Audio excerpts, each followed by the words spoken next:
Nick speaking, and welcome to this video. And if you're new to the channel and you want to learn about Necrons and more, then please subscribe and turn on all notifications so you don't miss an upload. Right, welcome, and that was my first attempt at a new, slightly shorter intro.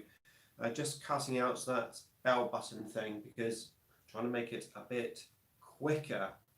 Anyway, hopefully everything is okay. I had a bit of trouble with my phone camera earlier. The focusing was a bit funny, going in and out.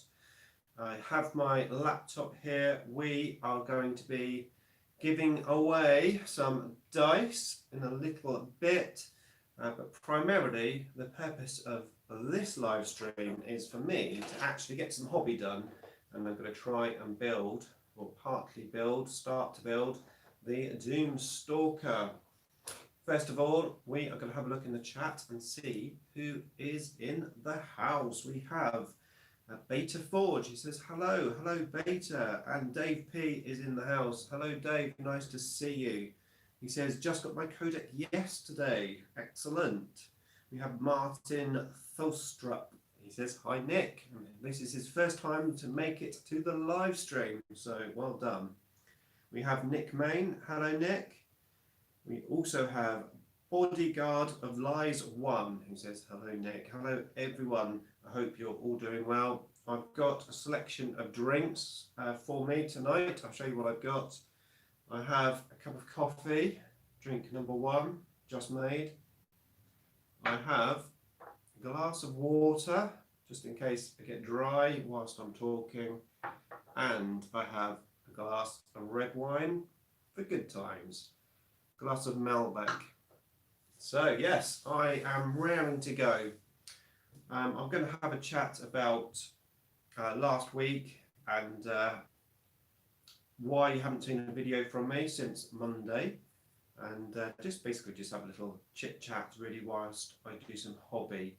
And I'm going to do the giveaway. I'm going to do the giveaway pretty quickly so that people who are just here for the giveaway can basically find out if they've won and then go, and then obviously everyone else who's interested in a little chat with the live stream can stay. Okay, we have Reese Wall. He says, hey Nick, where were your Necrons dice made?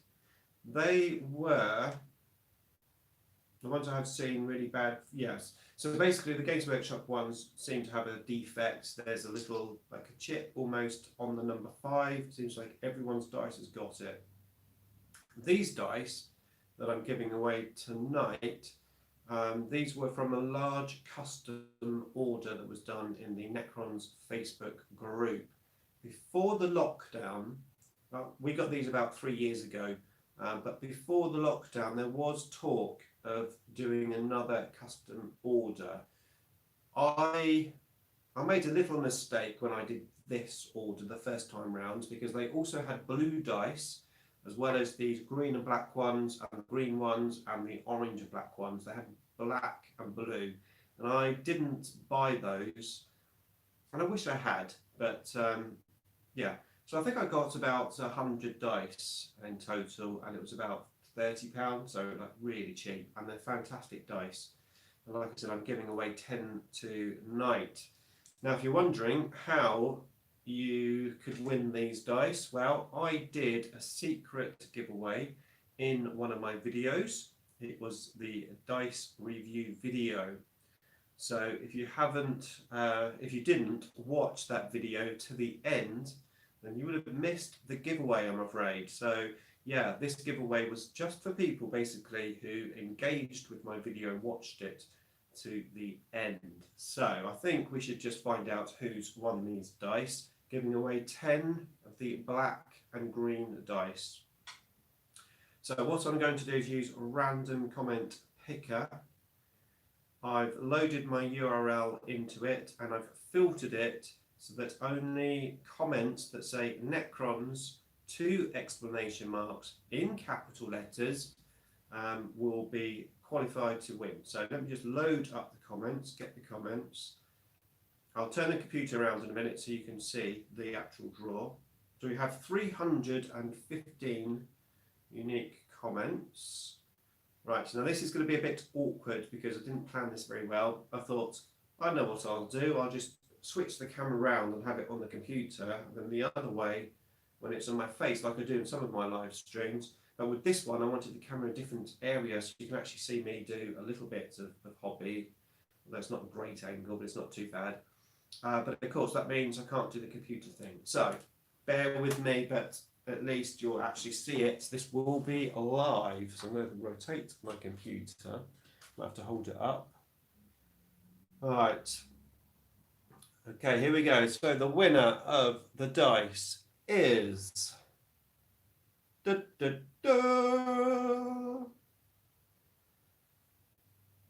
Gaming Curious Strong. Gaming Curious Strong. Congratulations, you are the winner. Yeah, basically, if you just make a little comment in the comments or message me, email me, IDICBeer@gmail.com, and I'll get these dice out to you. So well done to you. All right, just get back into position. Is he in the chat? I don't know. Let's have a look. Right, I'm just going to set myself up. So yeah, 10 dice. Now, not to fear, because I've got more dice to give away.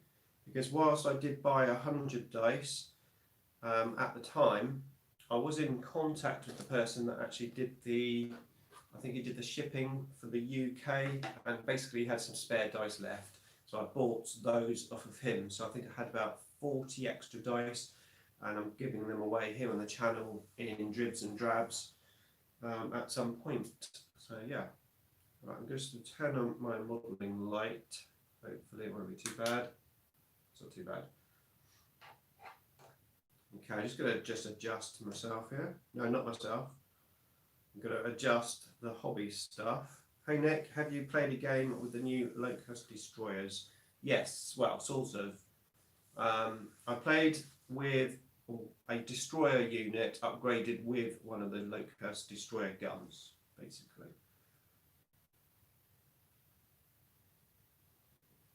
So let's get this box open, and I'm going to have a chat about the pre-orders. So, well, I said the pre-orders, the release, the first release. Yeah, wow, that was busy times. Because I got some of my stuff, and not all of it. It was a bit of a kerfuffle, because obviously I ordered it from Mike's Gaming Store originally, and sadly, for unforeseen circumstances, the store had to close down. So I had to basically try to get it from everywhere else. Nick, how do you feel about the pricing of the new Necron Warriors compared to the Recruit box? I don't feel anything about it. Obviously, the Recruit box is very good value for money. Yeah, I mean, obviously, I only need to buy another 20 Warriors, so I'll just buy the Recruit box probably, or just get them on eBay even. So yeah, I've got my orders. I made 3 videos on the day of that I got the first shipment, and I went to bed at 4:15 in the morning that day, and then I woke up at 6:15 to an error. The first video that I wanted to go up was the Codex unboxing, but the first video that went up in the end was the data cards reviews, and that's because that was supposed to go up at 6 o'clock in the evening on the Saturday, and I accidentally set it to 6 o'clock in the morning. So I woke up at 6:20, thinking, okay, 7 o'clock, the first video goes up, turned on my computer and had loads of comments, and the wrong video had gone up, and I just was really annoyed because I'd planned the videos in a certain order, and I thought, what should I do? Should I delete that video, re-upload it? What should I do? But by that time I had about 400 views on it, and I thought, no, just leave it, Nick. You know, it is what it is. So yeah, I just put it down to being tired. I should have set it to 1800 hours. I set it to 6 o'clock. So I went up in the morning because it's a 24-hour clock. So anyway, for that day, then it was a mixture of answering all of the comments to the 4 videos that I put up that day. Was it 4? No, 3. 3 videos that I put up that day, answering all the comments because I like to answer to everyone's comments, and at the same time make another 3 videos. However, I had all day to make it rather than from the afternoon. So I made another 3 videos, and I went to bed at 2 o'clock that night, got up at 6 o'clock to go to work the next day on the Sunday, because I was working on Sunday.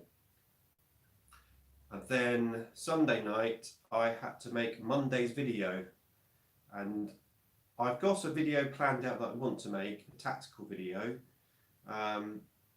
but I didn't think I had enough time for that, so I came up with another idea, and I came up with my 10 tips to learn the Codex, which I think actually is quite relevant because it's exactly what I'm going to be doing when I learn the Codex. Because, well, this book here, the chances are you've actually probably read more of this book than me, and also you've probably built all your models. I've seen loads of people even painted all of their models, the Silent King, and there's me. I have made some progress. Last night I did a bit of work on the Heavy Destroyer. He's built and ready to be magnetised, and I'll be doing a magnetising tutorial. But yeah, it's been really busy. So on Monday night, let me just actually get some modelling out whilst I talk, because otherwise I'm going to do nothing. So on Monday night, I made an army list because Richard and I decided to play a game on Wednesday. Now Wednesday originally I planned to make a video, but obviously I wasn't able to, so I thought, okay, that's fair enough. I've ordered a Hexmark destroyer, so I'll do an unboxing of that video probably on Saturday or Sunday, and that'll be fine. So on Mr. Morgan, how goes it, dude? Oh, he's in the house, is he? That's Richard. Yeah, Richard from CM Games, who I played on Wednesday, is in the house. So yes, so on the Monday night I did an army list, and I then continued that on the Tuesday night, and then set the board up, ready to play Richard on Wednesday. Wednesday was my day off, and on Wednesday Richard came round. I think he got here about 9-ish. We finished about 4 o'clock. Fantastic game, really enjoyed it. And then I edited the battle report, and then at 8 o'clock in the evening I started to make another video, which I need to finish tomorrow. And then tonight is building this. So I thought I need to do something so on the channel. So I thought, how about a live stream? So here we are doing the live stream. I had a slight disaster today where I found out my Hexmark destroyer, which I ordered from my local little shop a long time ago, I may add, said it's out of stock.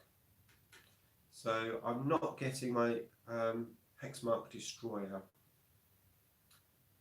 What's going on here with Black King?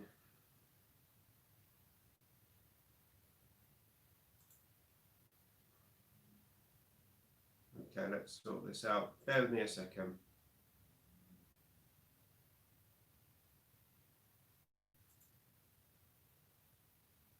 Okay, right, that's that sorted. So, yeah, no Hexmark destroyer, no video then on Saturday or Sunday, I'm afraid. So the next video will be Monday. Yeah, be Monday. Anyway, here we go. Let's get modelling. So I don't know about you, but the bases, I actually always do the base. I scrape around the outside edge at the bottom, because sometimes you get like a plastic a little bit sticking out, so I always do that. I don't know if anyone else does that. Okay, here we go. Damn Nick, famous enough to have your own spam bot. Trolls are ever entertaining, indeed. Is anyone able to let us know who won the Necron dice? Yes, I can do that. The winner was Gaming Curious Strong. There we go. Okay, so let's get scraping these mould lines off. It's the most tedious part. But I always find the best way to do mould lines is not to rush, just take your time. Actually, if you take your time and you try not to see it as a chore, then it's a little bit more enjoyable. But it's fair to say it's probably the least favourite thing of the hobby for me. But it's one of those things that you just have to do it. Because if you don't do it, when you spend all this money on a model and then don't scrape the mould lines off, I just don't get that. Talking of prices, after building the Locust Destroyer, which is like 20, I think it's like £21 or something, isn't it? Hello, Ethan. Thank you for becoming a cryptech. I appreciate that. Yeah, this Stalker, they seems to have a lot more plastic. It's a lot bigger than the model, the Locust Destroyer, and it's not actually that much more expensive, like £26, only a £5 more. And this thing here, this heavy destroyer, it's so small. I thought it was going to be massive. It's smaller than a normal destroyer, but on a bigger base. With arguably, yeah, the gun's slightly bit bigger, but yeah, I was not disappointed, but not quite what I was expecting. Same, I tried to work on my minis last year and the painting was slow. The Doomstalker is great value in both game and model. Yes, yeah. I think they do plan on selling a lot of these Doomstalkers. Right, the base is done. Now onto the instructions. Let's have a drop of wine.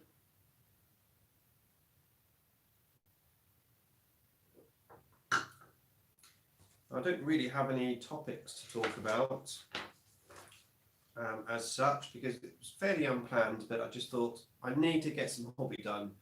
I was on Instagram today during my lunch break, saw all these fantastic images of people who've built and painted all these new miniatures already, and it's like mine are just sitting on the table. Obviously, I have put a lot of time into making videos and doing lots of other stuff, but yeah, I need to get these done. Yes, red wine. I'm drinking Malbec. Okay, number one, I need part 8, 7, and 6. Right, 8, 7, and 6. I have to use my silly magnifying glass because my eyesight isn't that great at the moment. I'm actually due for some new glasses, but I've had awful trouble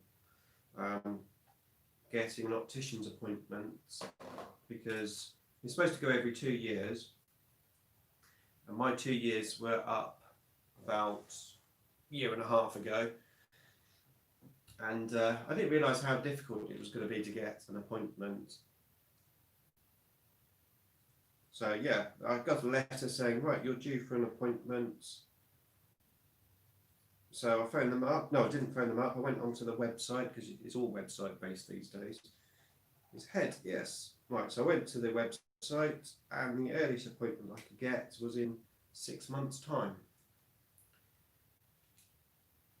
So I got that appointment and something else happened. I can't even remember what happened.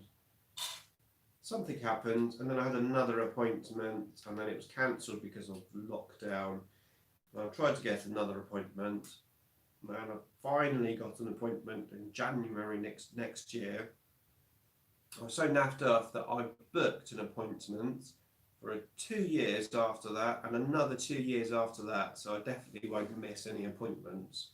But it doesn't mean, yeah, my glasses they're okay, but I can tell they're not quite right. Okay, part 7 is a little neck piece by the looks of it. Yep, there we go.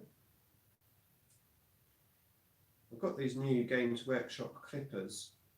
I was using some really old, like cheap £1 clippers. They were fine, but they were just getting a bit old. The spring had gone. It was like digging into my hand and stuff. So I splashed out, got some GW ones. I have to say these are awesome. They are really good. The only thing I don't like about them is that they don't have something to fold them down, like a little case to put them in or something. So they just like do that. So it's just really awkward to store them anywhere. But apart from that, they cut the models off the sprue really, really well. Actually, it saves a lot of time of cleaning them up because it cuts them so good. It is expensive though. Well, they are expensive, but it's GW, what isn't? Talking of expensive, how much is the monolith? Pro tip, I use phone wire cutters. Phone wire cutters, I've never heard of them. And part 8, which I think is on this sprue. I still have my, but the Games Workshop yellow ones were the best. I had those, and they broke, and I got the other pair that they introduced before these. I think they were blue, and those were not as good as the yellow ones. The yellow ones, I think I gave to my son actually. I don't think they broke. I gave them to my son. Never got them back again. So yeah, the monolith. Ooh. Who was expecting that amount of money for it? Number 8. Yeah, quite expensive. Obviously, I'm guessing one. I'm guessing them all. I've told the little shop that is quite local to me that I want them all. Although I said that about the Hexmark Destroyer and I failed to get it. But hopefully I won't fail to get these. To be fair, I don't know how much the other models are.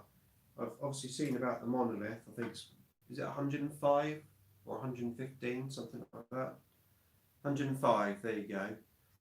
But I don't. How much is the Void Dragon? Does anybody know how much that's going to be? My Psychomancer is a great looking model. Yeah, it's very cool. £68. Okay. And then obviously there's the what are they called? Obsidian. I could put an S in there and there's no S. That's because I always think of the Obsidian Order from Star Trek. So we've got the new destroyers and the terrain. I don't know how much either of those are either, to be fair. If anybody knows, then yeah, let me know.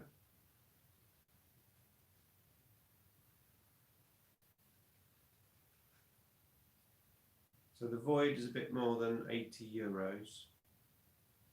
Yeah, the Nightbringer is a nightmare. What do you think of the Catans, Nick? I have to be honest, I haven't looked at them yet. I haven't had that much time to look at the Codex. I've done one of the tips in my How to Learn a Codex video, which you'll see in my next video, where I effectively had a game, a 2,000 point game, pretty much straight after having the Codex and with no time to look at it. And I went about making a list for that purpose of just having a go and trying out a few units. I have had a look at some of them and some of the rules, but I haven't read it from front to back, and I'm avoiding going silly on it as such, and it's just time basically. Just finding the time. I'll get there.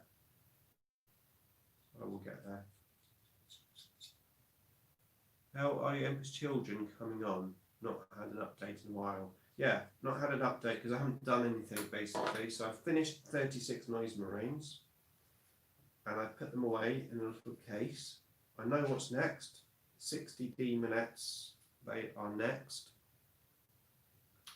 And then obviously I found out about all the new Necron stuff. So it's like, yeah, let's get all the Necron stuff out of the way. And then I'll go back to the Demonettes. So that is the plan. Yeah, there's 3 head choices for the Void Dragon, isn't there?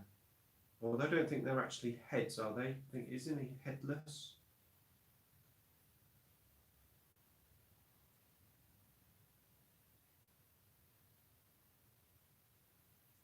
This plastic I noticed on the Locust Destroyer, I keep saying Locust.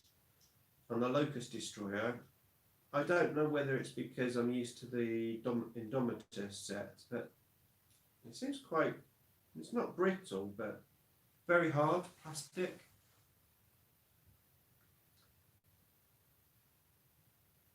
Tau can't really kill the Catan shards. My favourite Catan, Nick. My favourite Catan. Oh, what, from model wise or from rules wise?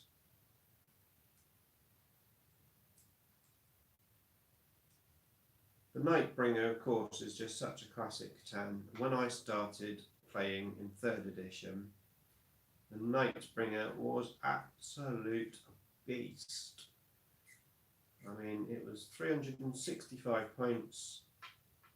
We used to play 1500 points, but that was the maximum size that you played then, and that was a big chunk of points, especially because everything else was quite expensive. Necron Warriors were 18 points each, and you had to have obviously 2 units of 10, and then you had to have your HQ. We only had 1 or 2 HQ choices, the Lord and the Destroyer Lord, and they were 200 points each, so all of a sudden you take those, put the Nightbringer in there, you didn't really have too many points left over. But he was like a beast on the table, and I think it's going to be a beast on the table in this edition from what I've seen. The Deceiver, I have probably used the Deceiver more because his rules, whilst the Nightbringer are a bit of a beast, the Deceiver's a sort of ground illusion ability somehow just brought more to the table. I don't necessarily think he's my favourite looking model, but what I like about the Deceiver is he was the first model that I did more than dry brushing on. It's the first model I actually used a wash on. So painting wise, the Deceiver upped my game on the painting. Obviously the Void Dragon looks to be an absolute awesome miniature. I can't wait to get it.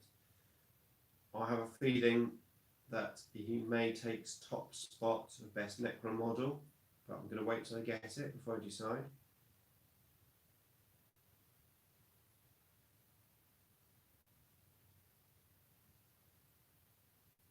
Third edition Monolith was fun. Yeah, always had a Monolith.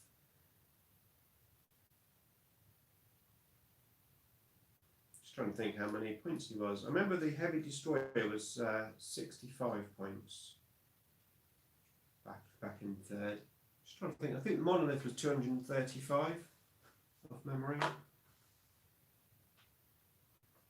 think Nightbringer are kill machines in 1000 points. Ignore invulnerable save and feel no pain. 285 points, wasn't it? For the Monolith. Quite possibly, I can't remember. I remember, oh, no, I don't remember, obviously. Pariah. I remember Pariah were 36 points. I remember the Lord was 210 points with a Warsaw. It's now like 360. For the Monolith, yeah, is it 380, 360? Something like that. I can't wait to play 3 Monoliths.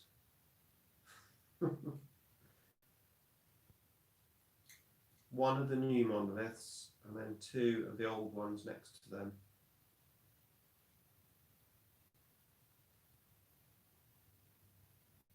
I've got the deceiver just because I want to airbrush the gold. Yeah, and obviously my old Catans are metal.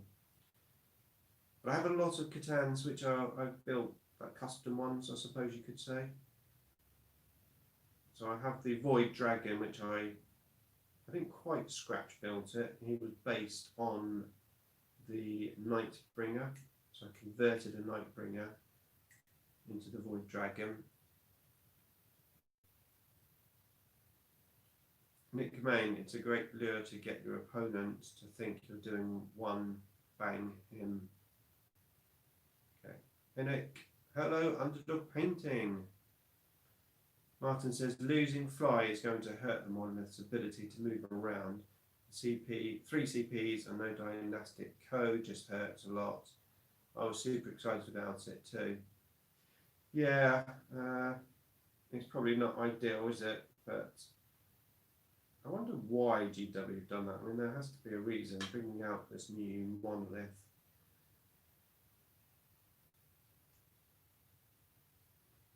Maybe it's to do with production. Maybe they just haven't got enough to sell an uber amount of them. So they didn't make them that great. The thing is, it's all about the model and the future. I mean, who knows what's going to happen in the future. GW change everything all the time. So, you know, I mean, without the channel, would I have bought it? Probably not, to be fair, because it's an expensive model. And I probably would have bought it, but I wouldn't have bought everything on day of release like I am at the moment. I'm just viewing it as an investment because obviously it allows me to, you know, make the videos basically. And obviously I do make a little bit of money on the ad revenue from the videos. So that helps pay towards it, plus my membership badge, join button, membership, YouTube membership, there you go. You guys that support me in the YouTube membership, that obviously all helps by buying the models, so yeah. If you didn't know, I do have a membership button. It's the join button just below the video, where you can support me from as little as 99p. That's one little advert.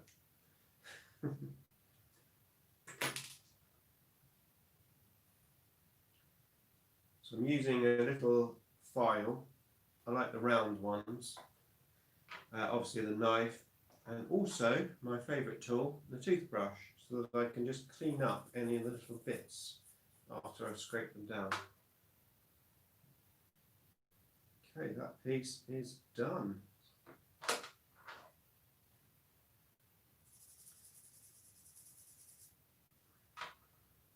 Frostone Fists, hello there beautiful people, hello Mythos.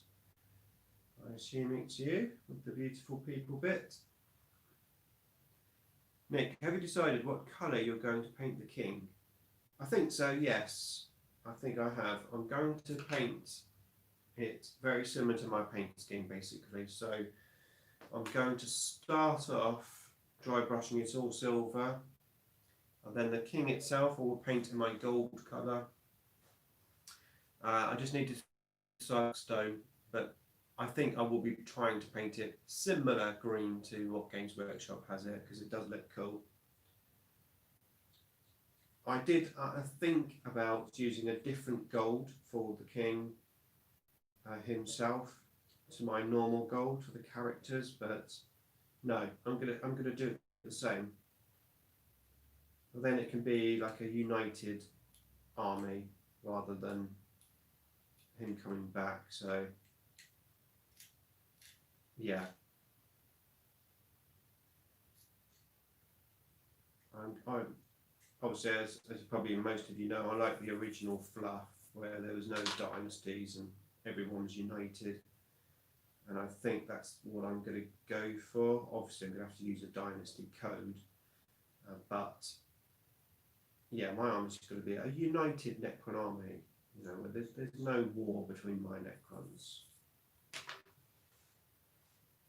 I think stuff like the Hexmark and Reanimator were unnecessary or too much, but not underwelcome.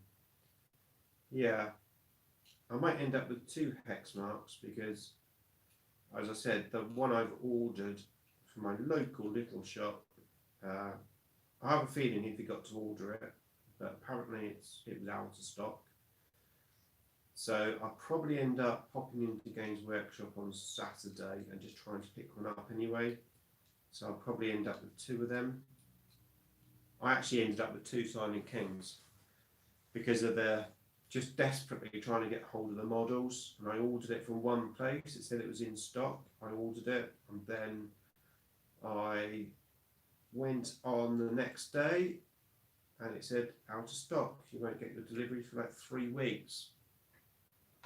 So I had to order, so I got it from somewhere else in the end, and then I managed to get a refund, luckily. But yeah, it's been a nightmare trying to get hold of these models. Especially as I ideally want them on the day of release, because I don't want to wait, which means basically I'm going to have to sacrifice discount, because you can't, that's the trouble buying it from like Element Games or somewhere, you can't guarantee that you get it on the day of release. Hexmark isn't out in the US either. Yeah, it comes out Saturday.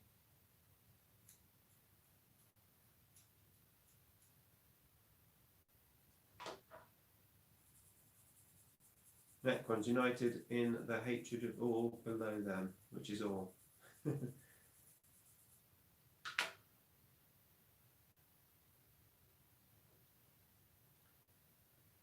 It's nice that we've got some good anti-tank options now, though. More than just one, so that is good.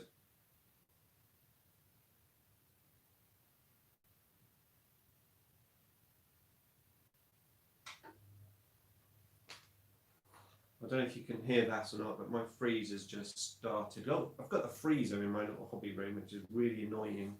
There's not enough room in the kitchen to keep it, and it's quite noisy, so when it comes on, it goes, and it usually comes on just as I'm starting to record a video, so I've got to switch it off at the mains.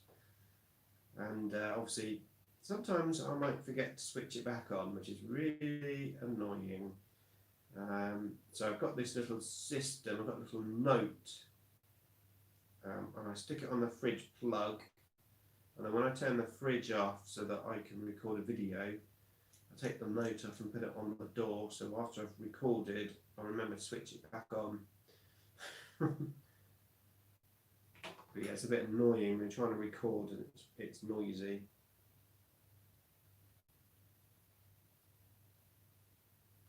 I think the Hexmark and the Convergence of Dominion will be great for giving protocols. Do we know how much the terrain is? Just trying to work out how much money I need for Saturday. So there's 115, did we say? And £68. This is the last dollop, though. That's the way I'm seeing it. This is the last set of miniatures for a while. Not in pounds, but it was $65, I think. Nick, what do you think of the terrain rules? Yeah, I'm quite liking the terrain rules. I mean, interactive terrain is always hard to make the rules right. They seemed fun, and they've got a few extra abilities which should be good fun to use. Okay, 1A. We've got to glue it together now. Right. Now there's no options for this thing, is there? Let's just make sure. Pretty sure there's just one gun option.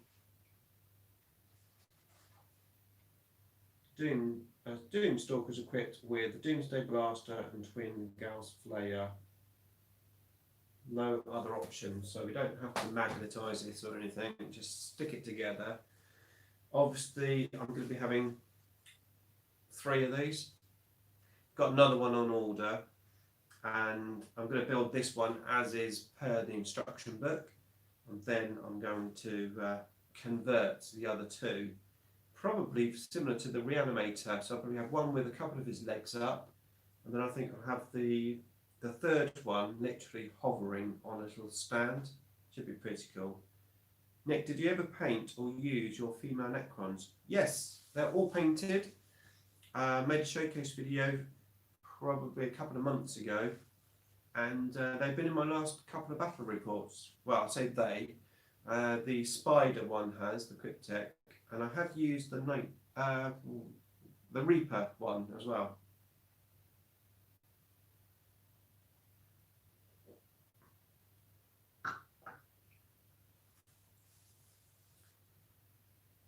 I have to go to do my Chem final. Okay, yeah, good luck with that.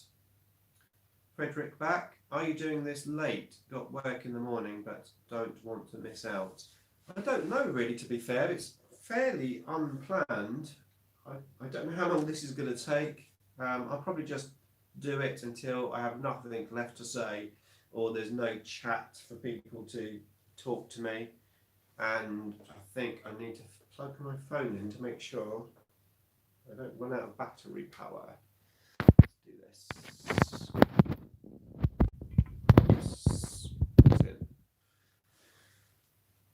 We still have 70 people watching, which is awesome. Thank you, everyone.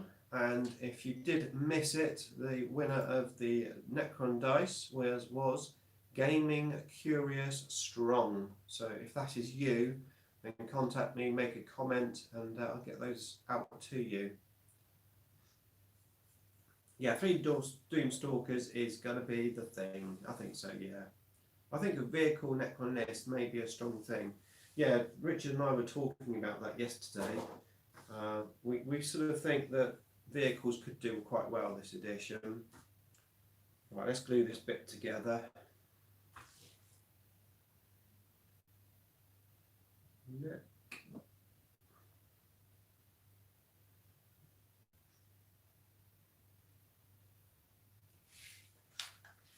Make sure I get it the right way.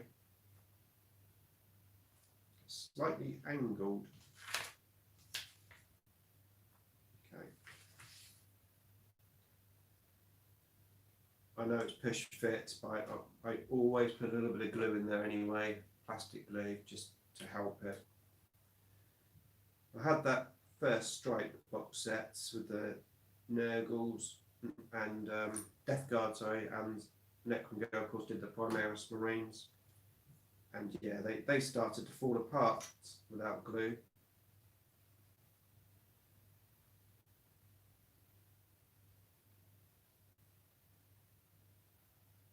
We have something built. The head, quite unusual to put the head on first.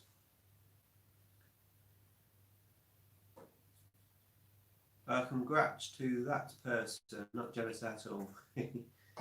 I have more dice to give away, so keep watching, because at some point you will see another giveaway for that, for the dice. And obviously I did this giveaway a little bit sneakily rather than a whole massive video, because the giveaways aren't always about to help gain subscribers. It genuinely is to give back to people. And I do have some other stuff, very cool stuff to give away, and I hope to get to it soon, but it's just time at the moment. Woohoo! We have some pieces glued together. Looking cool. It's looking cool. New quantum shielding ability is surprisingly as strong as the old version. Yeah, we did find that, didn't we, Rich, with your Space Wolves? And obviously you've got the quantum deflection, which makes it a 4+ invulnerable save. And obviously this Stalker has a 4+ invulnerable save, doesn't it? Although the ballistic skill not quite as good. Andrew Martin, Necrons seems to be becoming more rules heavy than Space Marines. Would be interesting to see how it shakes out when more games are played. Yeah, it's not an easy army to play now, is it? It's quite a finesse army, really. Used to be one that, it used to be you just plonk it down and shoot. But there's a lot of interaction with the rules now. Right, 1/2 built. Next is the big gun. Doo, doo, doo. Are Lich Guards still relevant? I think they are still relevant. I don't know. I think their letdown is possibly just their damage, where the Scorpec Destroyers obviously have the damage. They obviously have the protection for the character, which is pretty good. I've never really used Lich Guards. Actually, I don't think I've ever used them. They just never seem to make it into my list.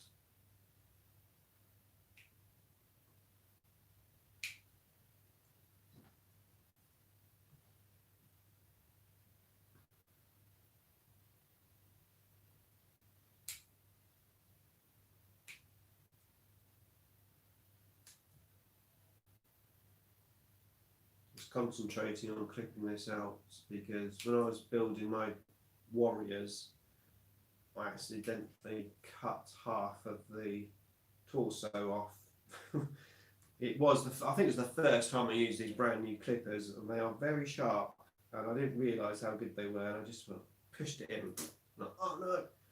So that warrior got some extra battle damage.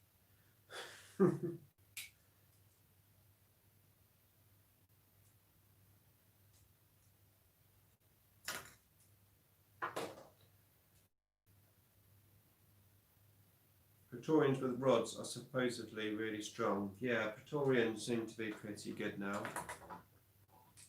I think actually just close combat Necrons in general just seem to be very good at the moment.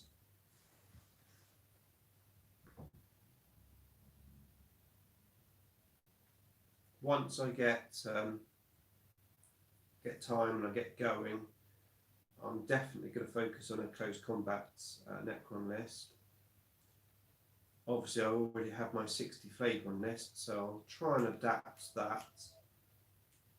I also want to do a list which I wrote but never played for 8th edition. That was a list based around Reanimation Protocol, so it should work very well in 9th edition.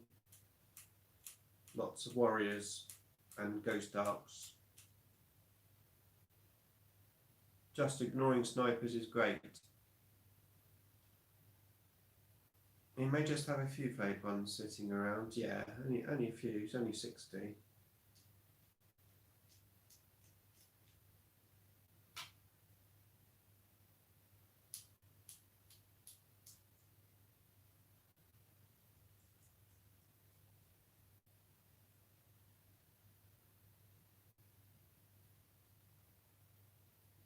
Mold lines haven't been too bad on these new models, I've noticed. Where a lot of them are made in almost like 2 halves. It's like the join is the mold line.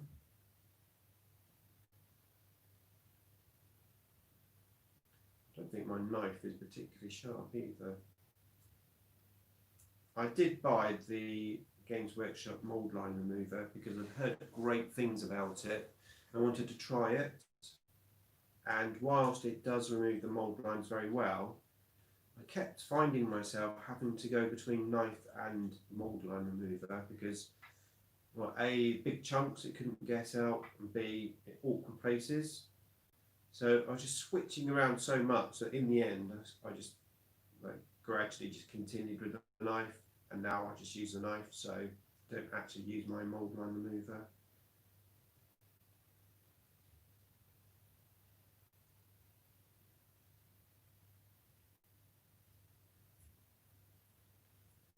If anyone's interested, Mechanicus the game is on sale in stream at last in US this weekend. Nice little Necron heavy game.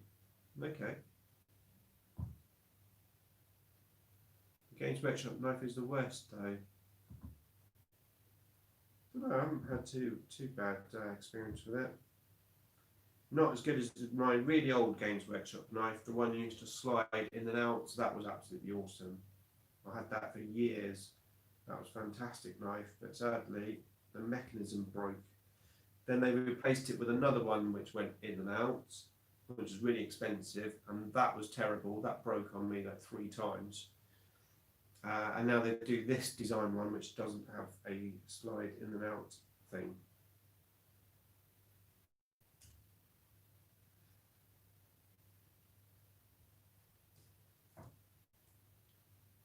I wish they could simply combine the mould line remit with the scalpel knife remover.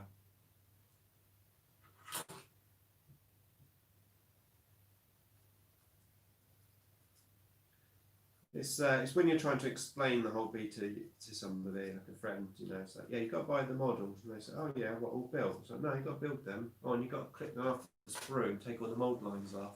It's like, and how much they charge you for this? What, and you've got to do all that? Yeah, that's the fun of it though.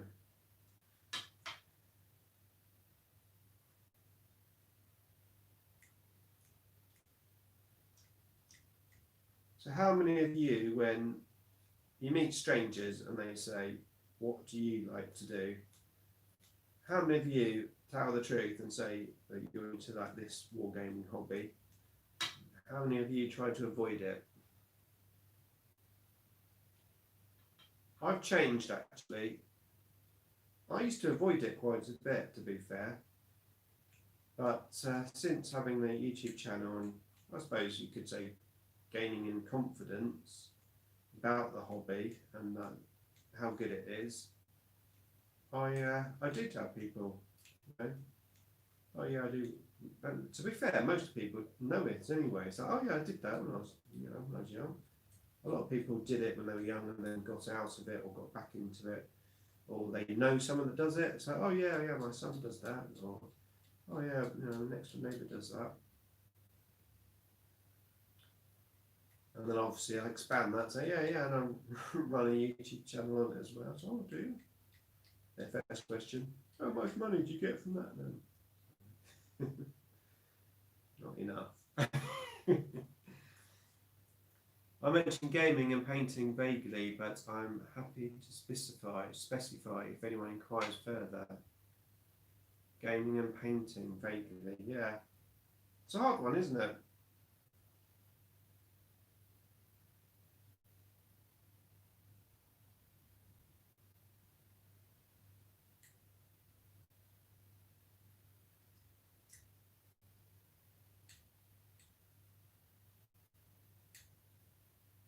Oh yeah, Necrons have planes. Yeah, we've got the flyers, haven't we?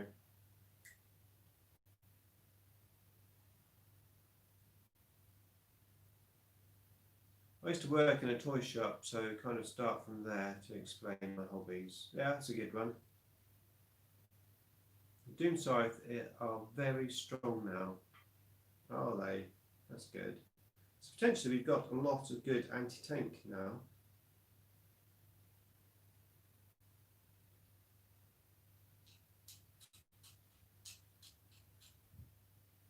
2-point heavy.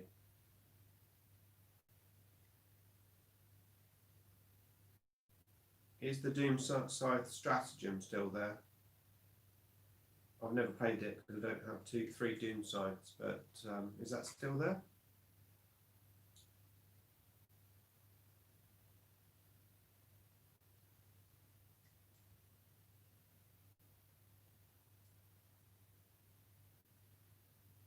Just working my way around this gun.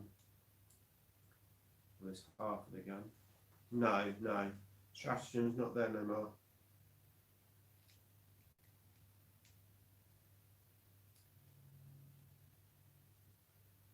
Love the channel, just got into 40k, got the new box with the Marines and Necrons. Just wondering how I should use Lich Guard or Arbitorians and who should I use them for? Well, Lich Guard, obviously, they definitely are more of a bodyguard unit, although you can be a lot more aggressive with them. And so primarily keep them near your warlord, probably, like your overlord or something. Praetorians, I haven't really looked at the new rules for Praetorians yet, but obviously I assume they're still fast moving. So they can be quite good for going out and attacking, getting objectives. Again, Lich Guard and Praetorians I've never really used, mainly because I don't really have the models. They were released in that 5th edition era where I was, would say, happily married. When I was married and had a lot of financial commitments and time, that I didn't get hardly any of those new Necrons that came out till later. Plus, I was a little bit gutted that Pariah had gone. Because they got rid of Pariah, and then we had Lich Guard and Praetorians, which were basically could have been Pariah models.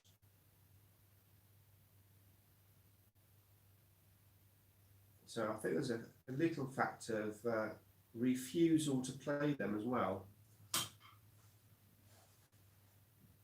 I have played them. I played them a few times. I did the monolith Lich Guard bomb thing, and that was a thing.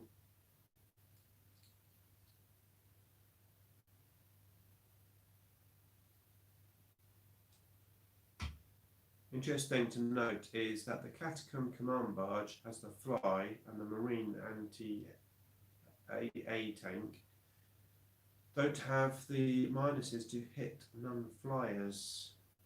Yeah.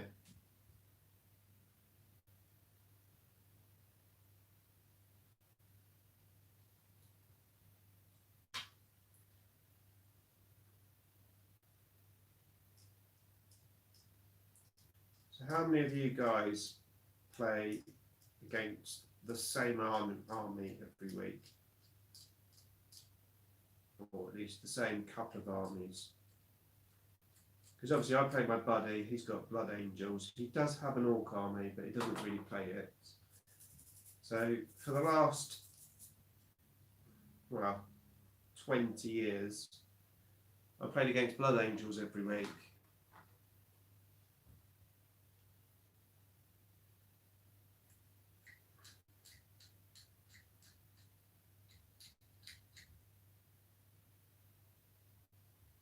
Obviously, I've got 6 armies, so I didn't play Necrons every week. I sort of mixed it up. There was a time I played a different army every week to really switch it around.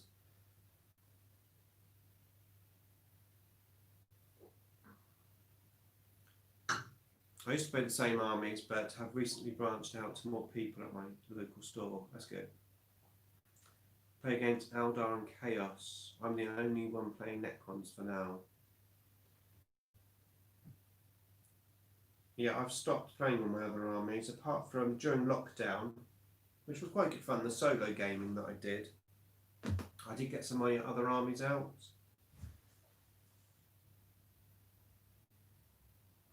Just wondering what I should do with my other armies, because I think I've come to that stage in my gaming life where one army might just be enough for me. You know, when it's very exciting at first, and it's all new, and then you see other armies and you get tempted, and you might have more disposable income, blah blah blah, more space. I'm at that stage in my life now. It's like I don't really want to be buying like a codex all the time. Especially now how expensive they are. I mean, when they were like £12, not too much of a problem. Now it's like £30, £35 for a codex and your data cards, and they seem to be changing every couple of years. I mean, I bought a few codexes where I haven't even played them. I've got the Eldar Codex 1 edition, didn't even play them, and a new one came out afterwards. So I don't know what to do with all my other armies. I don't particularly want to sell them because they mean a lot to me, and I've put a lot of time and effort into building and painting them. But then on the other hand, if I'm not going to use them, is it worth keeping them? Ideally, if I had a big enough house and space, I'd like some display cabinets and have all of my armies in display cabinets, but that isn't going to happen. I'm too indecisive to pick one. I'm going to face a lot of Necrons.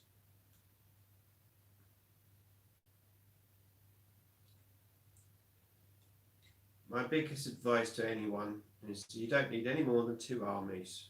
2 armies is enough for anyone. And whilst it may not, you might not think so when you first start, trust me, when you get into the hobby more, 2's enough.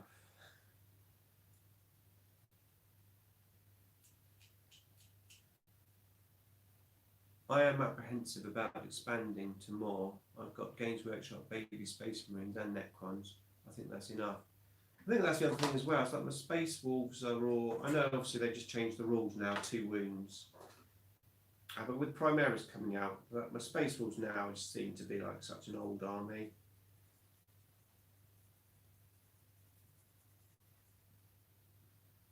My Eldar, I love the army. I'm not a huge fan of how it plays on the table. I love Tyranids because they're a fun army.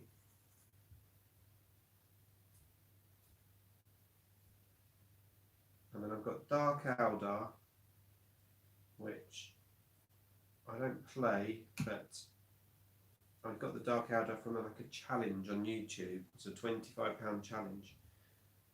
Nick, did you see the Codex roadmap post today? No, I haven't seen that actually. I scrolled past it, but I didn't see it.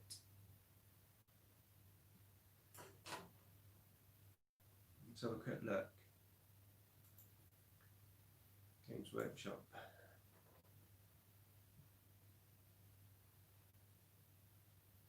Right, that is that gun done. A bit of a dodgy bit there. I think I might cut it too much off the sprue. It's okay, but that's one advantage of having a little bit of battle damage on these Necrons. If you do make a mess up, then nobody can tell.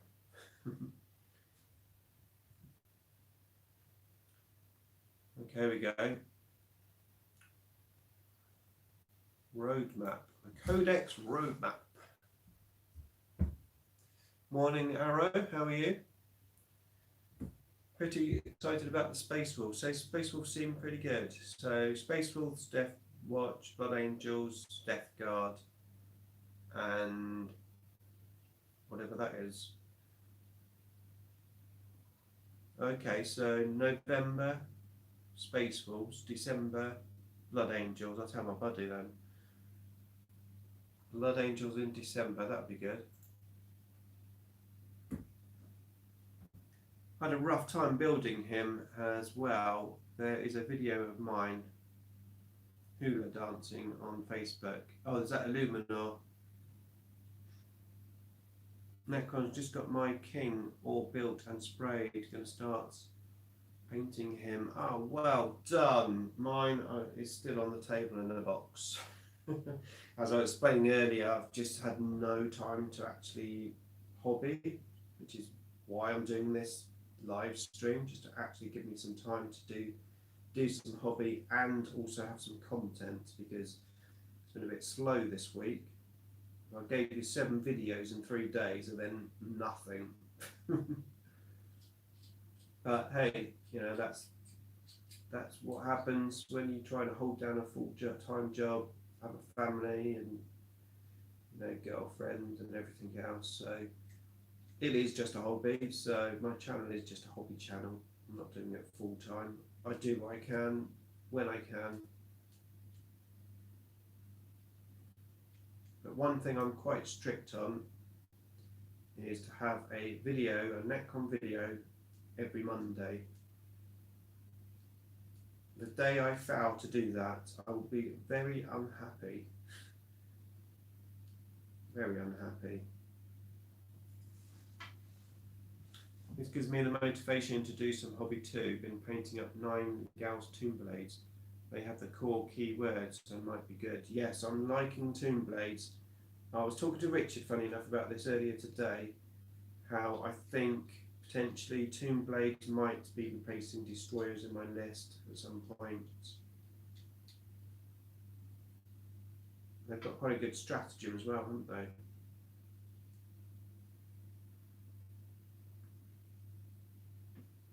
Oh wow, Ben, you are very kind. And I just wanted to give you a huge thanks to yourself for getting you into Warhammer and Necrons as an easy and fun journey. You were the first Necron channel I found 2 months ago, and it's been a blast. Thank you so much, Ben. No, that is so kind of you. I really appreciate it. That is going to go a very long way. Wow, that's unbelievable. Thank you.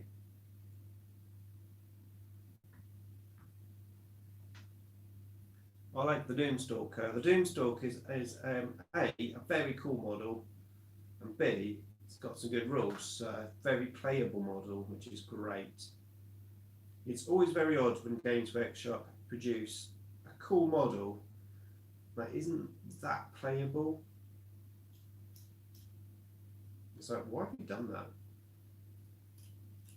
I always remember the flayed ones when they replaced the metal flayed ones with these new resin ones, which whilst I didn't like them, you know, it's like these are new models, and then they gave them dreadful rules. Dave P says, "Well, I can't stop his channel. Ben, come join us in the Facebook channel as well." Yes, do that.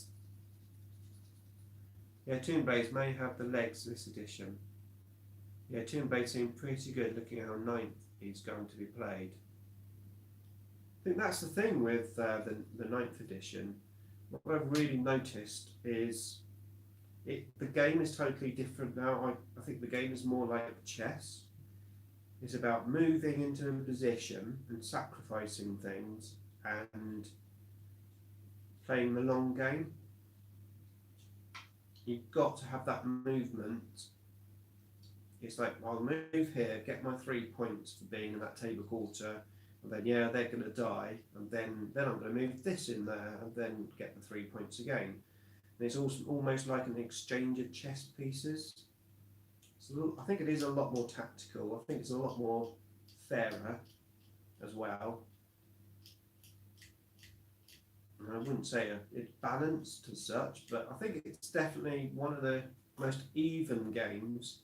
And the fact that you can take different secondaries depending on the army that you're playing. So, you know, if you've got a lot of tanks that you're up against, then you've got the secondary objective for that. So I think it's definitely a good direction. Wow, my fingers aren't working this morning. Thanks, Dave. I've joined the unification group. Awesome. I can't properly explain how happy I am that the special cryptics are back. I was sad when they went away in 7th. Yeah, the Royal Court and all the special cryptics, it's great to see, definitely. And more models, not just that Finecast one.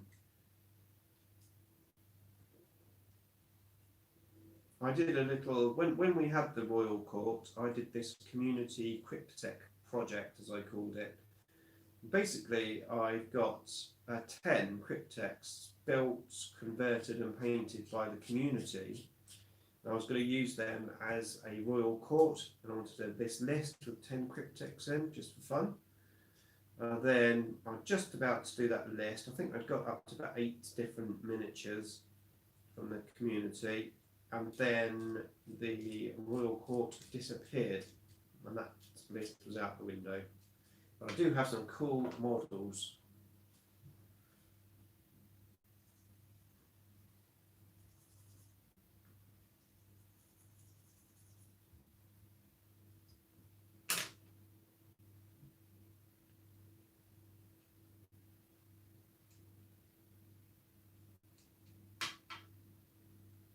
Right, I've just got the inside of this wire section done, and I can glue the gun together. How's the sound, by the way? Because the phone is further away from me than it normally is.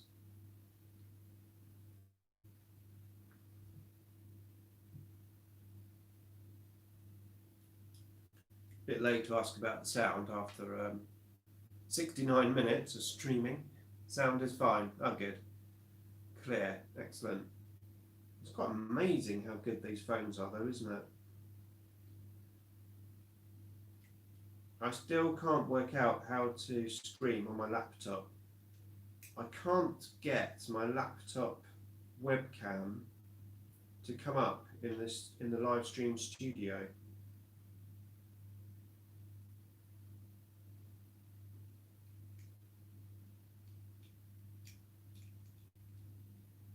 I turned up my phone volume. I can hear clearly. I can hear you better now. Good stuff. Well, it might be all those little cans of beer that might be getting in your way.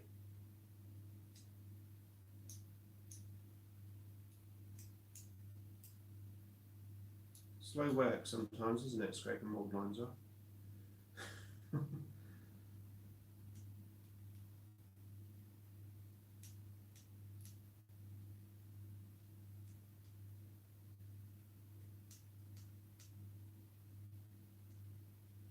What colour would you recommend priming the whole Silent King model, do you think? It depends how you're going to paint him, but I'm going to prime mine black. I prefer black. The main reason I prefer black is I've had awful experience with both grey and white primers going all chalky and ruining the model. So now I only ever use black. I've never had an issue with black primer. Loads of issues with white and grey primer.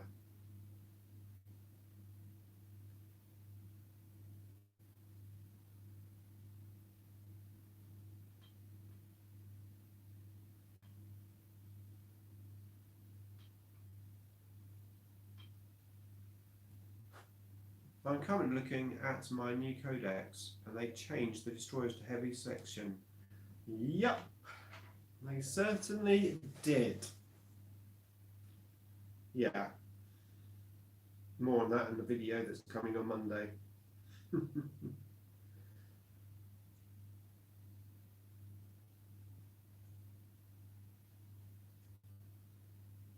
These little tricky bits. Luckily the round file, these little like arcing bits, but the round file fits in there very nicely. I'm sad floating destroyers weren't shifted to heavy. Were shifted to heavy, yeah. I've got the lead belch spray, could use it. It's up to you. When I find the lead, you see, if you're going to wash it, then that's fine. You know, use the lead belcher and then give it a wash. So, but I spray mine black and then dry brush over with silver, and that leaves all the black in the recesses and gives quite a nice metally finish. Right. I think I have to glue the gun together. So look, I do indeed. Cool.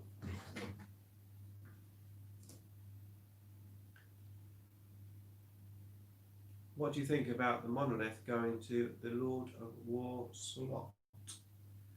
I think it's well, it's an odd move, but it is what it is, and we just have to run with it. So there's obviously a reason for it.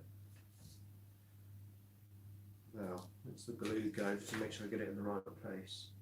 On that one, and on right there.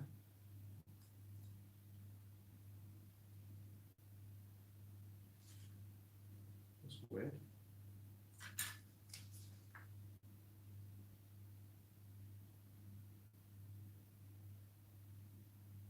It says there's 2 holes there when there isn't.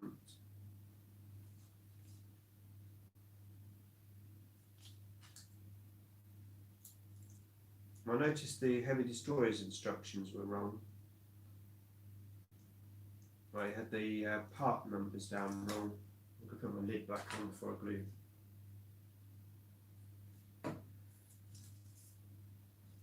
Camera's rather blurry, is it? It looks pretty sharp on my screen. It could be the light, because I've got this light on. I've got my big video light on, and I've got the room light on. So it could be that. He's using his cell phone, yes.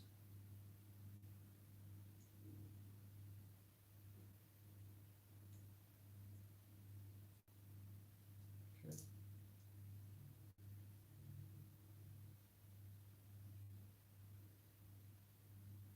Right. I think I've worked out where I'm going to put the glue. All the places that Games Workshop said you don't need it. On there. On there. Around the back. You don't want that big gap.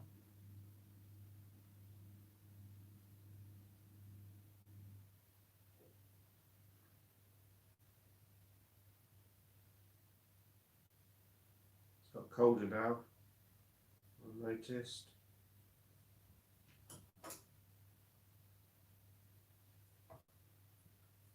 Right, let's just glue this and then I'll have a look at the chat.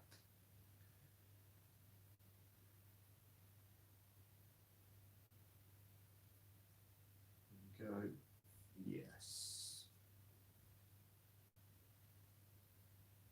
That looks cool. We have a gun. I'm interested to see this model in when it's built, because I don't particularly like the gun on the top that much from the pictures, but when I've got the actual model built, it's probably going to look different. We have the gun done.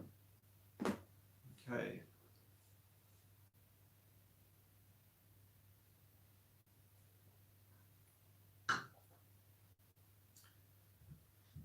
Ben Mill says, I was supposed to go hiking, but I fudged my back real bad. Ouch. I hope you're okay. Okay, Nick paints the Doomstalker like one of your French women.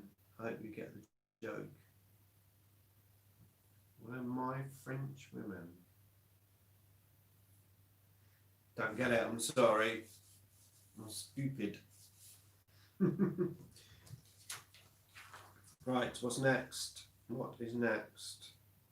The other half of the body.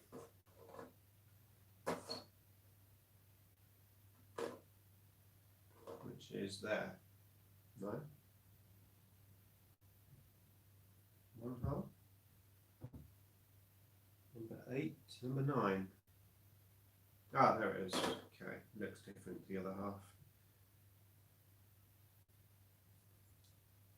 Yeah, number 9. Nick, who would you recommend would be a good counter to Terminators? Thanks for the advice.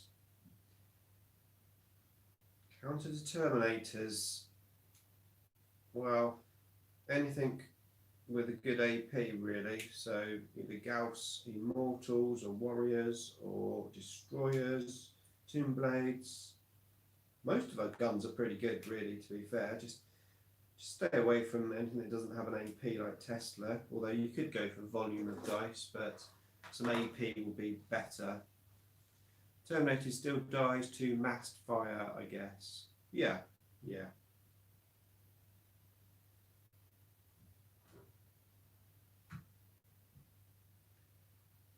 My buddy plays Terminators quite a lot. I mean, at one point Terminators used to be just horrible to deal with. But now, like you say, just chuck a bucket load of dice at them. You know, those ones come up. May I suggest Lich Guard? Yeah, you could go close combat route as well. Although, I don't know, I might stay away from a Terminator and close combat myself.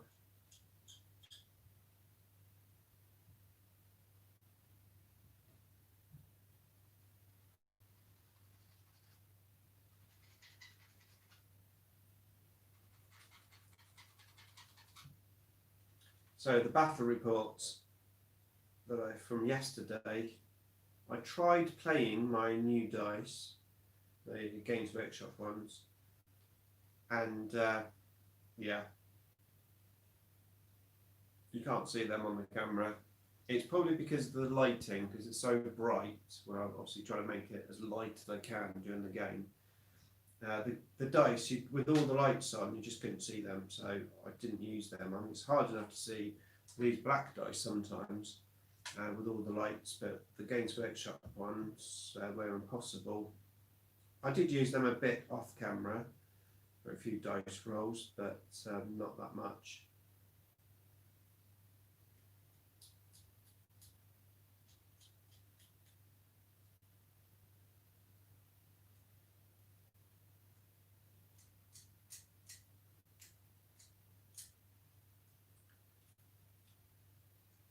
So I've got a Doomstalker, another one on the way. Actually, it's been delivered, except I wasn't in today, so I've got to pick it up from the post office. And in there, I've got the selection of paint to paint Blackstone via the Games Workshop website. There's a list they did because they didn't have any of their paints. So I'm going to experiment with that, see what it's like. It does look very cool, that colour for the Blackstone. I don't know, part of me thinks I'd like to be different and have a different Blackstone colour. But then the other part of me thinks it looks really cool, I should just paint it like that.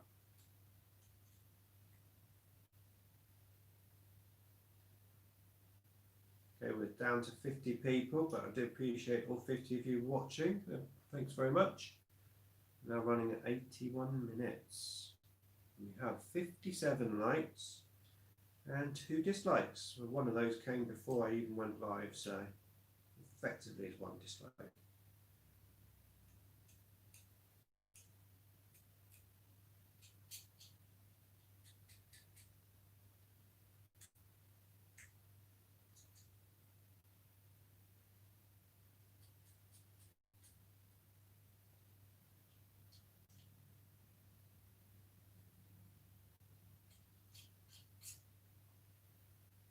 I wish Games Workshop would do a Blackstone walkthrough. Yeah, I'm surprised they haven't done it. They've actually been quite slow, haven't they, on painting tutorials and stuff lately.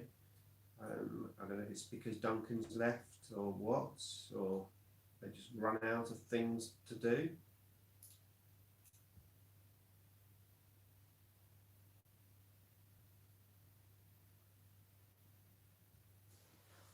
It's always hard getting the mould lines off of the wires. I usually do this like just gently put the knife on it and then just rotate it round. Seems to work quite well.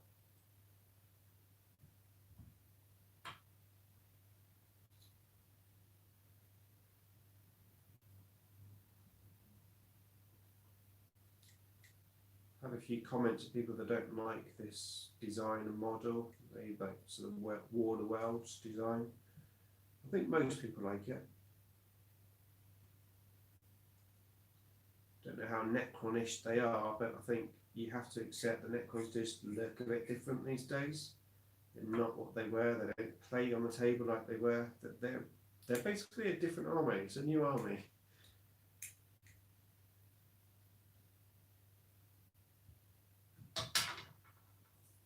Duncan is currently painting the Silent King. Yeah, I saw his, I think it was Instagram post, or it may have been on the YouTube subscription feed thing. But I did see he was painting it.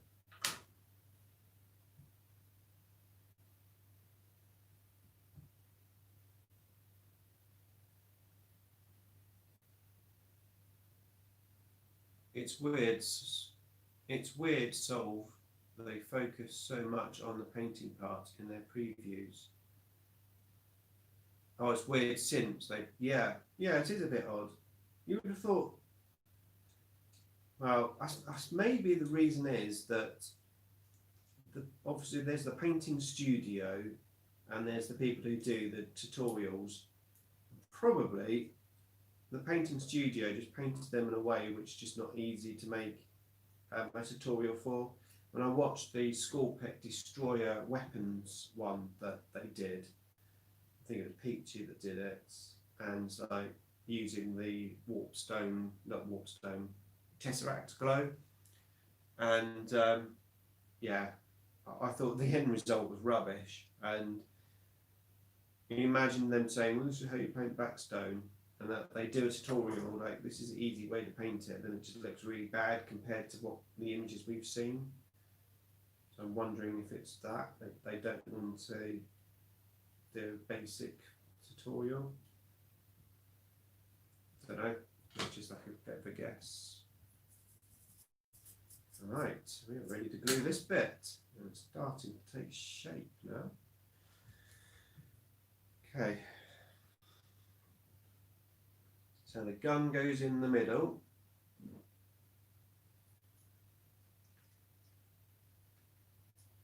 So it's not really sitting on top. Oh, it is sitting on top, right.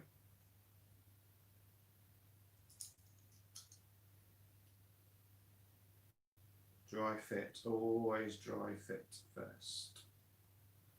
Okay.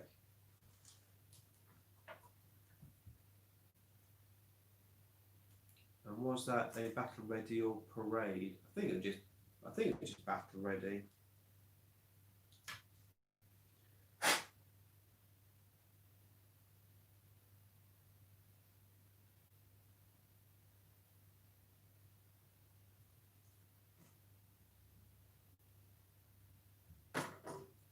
Then contrast is the way to go with the glowing weapons.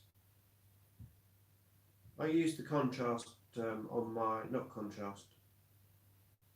I've never used contrast paint. The thing is, I have my paint schemes all done, locked and loaded for all of my army, so I've never really had any use for contrast.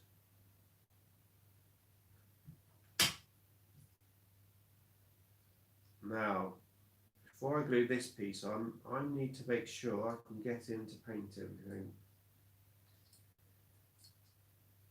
So, can I paint those Gauss weapons?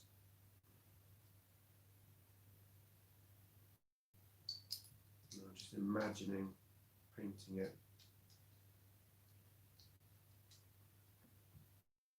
That's going to be tricky. Okay, I might attempt to leave that off then for painting. We'll see how it goes, but I think I'm going to leave one of the sides off. Right. Okay, that's the top half well and truly underway. What lights do I use? I use an Innotech light. It's an LED light on a little bendy stand thing. Okay, next step. We've got two side sections to go on the gun. 11 and 10.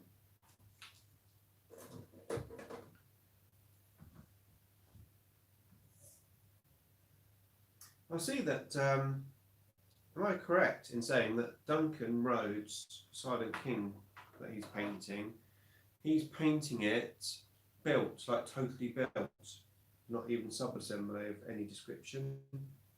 Am I right in saying that?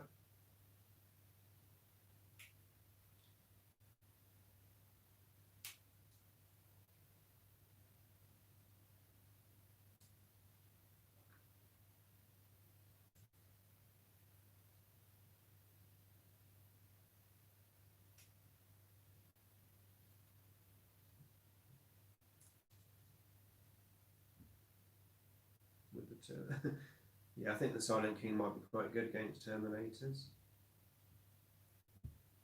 Okay, so that was 10.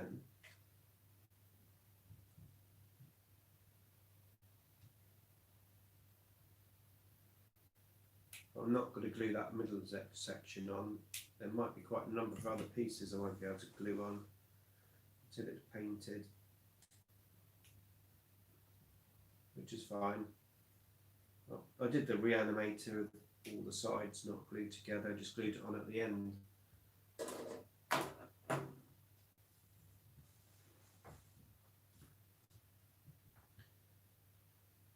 Right.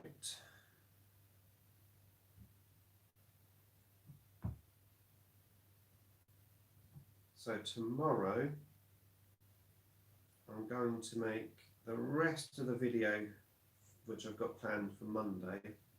So I made half of it, I've got to make the second half and obviously edit that.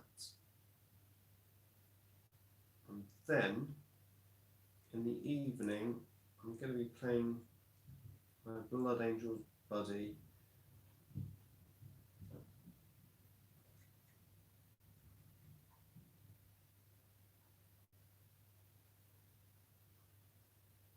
So it'd be quite good to get a couple of games in this week with the new codex, get a bit of experience.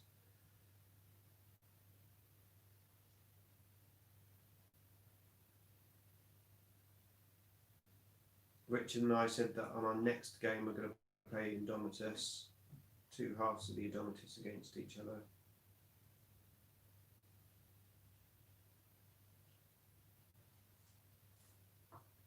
It's got a funny mould line, this one.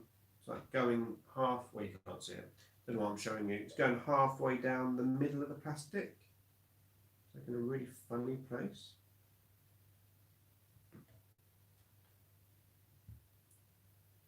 Nick, what do you think of the price of the new monolith? I think it's expensive, but well, let's hope. It seems like it's got a lot more plastic than the Silent King, so hopefully it'll be worth it.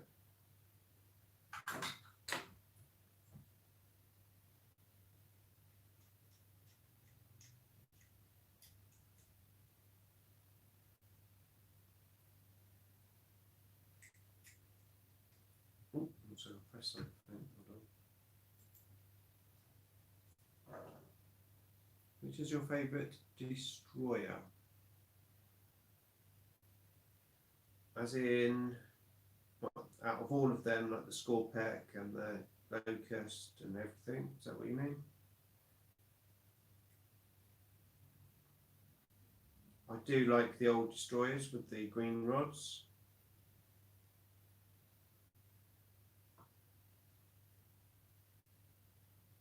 Yeah.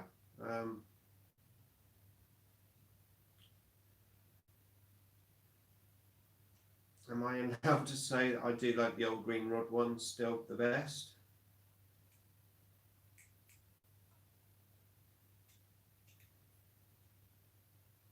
If you know me by now, I do like the classic minis, so you'll see them quite a lot often.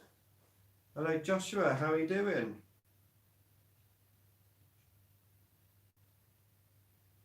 It's a fair option, good. Although I must admit, when I was looking at them like yesterday, I must admit looking at them thinking that yeah, they do actually, now that I've just got all these other new models, they do actually look a little bit out of date now. They still are very cool.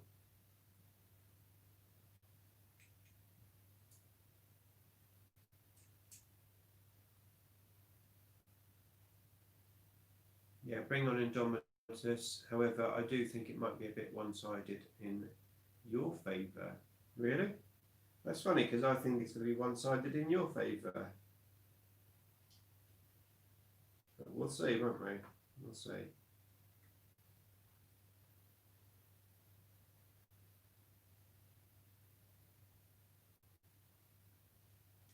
It will be a good way to get used to all the new units.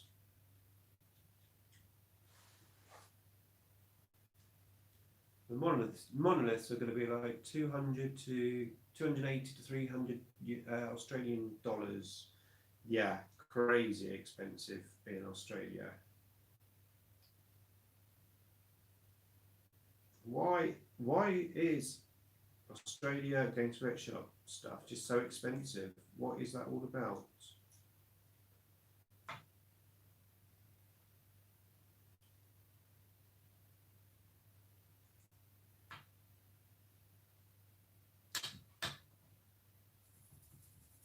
Equivalent to £150. Yeah, just more expensive than what we pay. Yeah.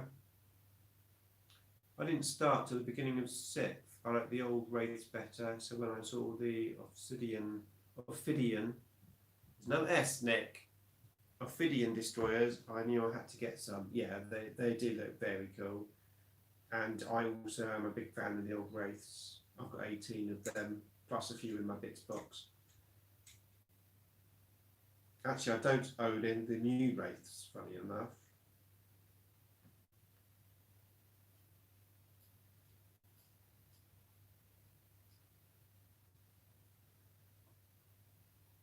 Don't want to miss any of these mold lines.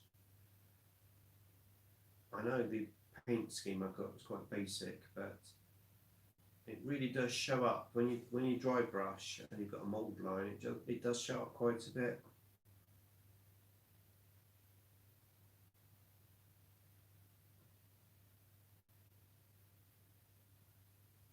I've noticed they're in funny places, the mold lines these days.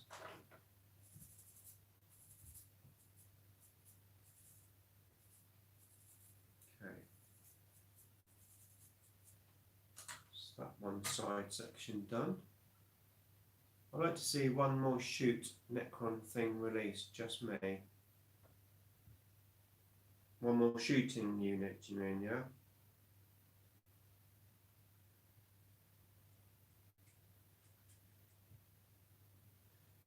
The amount of units we've got now is crazy, really. I can't remember now. I think I did count it, but I've forgotten. Was it like 17 HQs? The elite slots, like absolutely chock a block.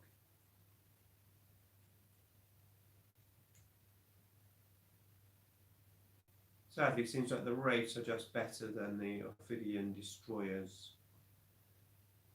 Well, I think this is the thing.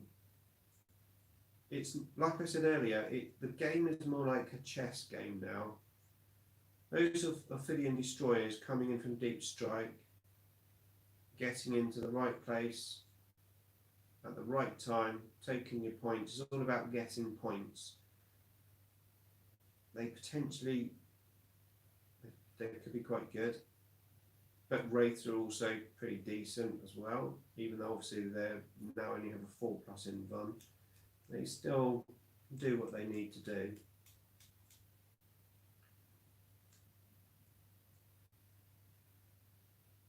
Might get more Forge World stuff, but since the Codex is out, I don't think we will get more stuff. Yeah, there's a new rulebook coming, isn't there, for Forge World, but I don't think we will get more.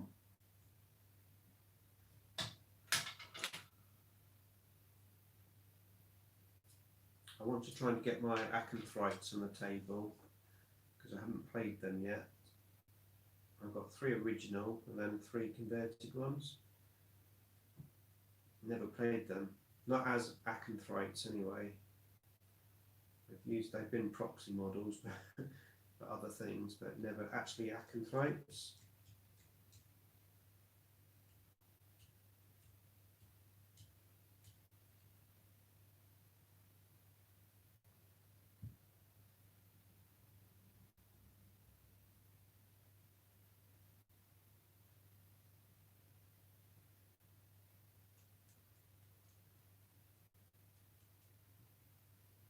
I was on the stream with Super Saiyan last night. He was doing his Necrons.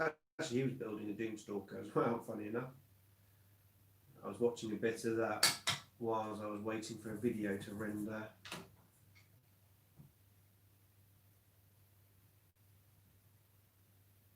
He must be crazy busy just building models like all the time. Because he pretty much buys every release, doesn't he?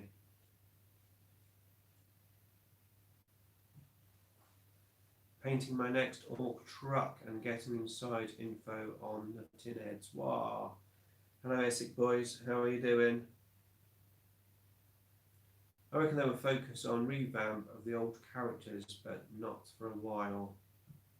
Yes, all the Finecast ones will definitely be replaced. I think that's a good thing, that we do know that once this is all done and dusted for Necrons, there's still a place for them to go when they revisit. So next time they revisit, it will be like all the fine cast characters in plastic.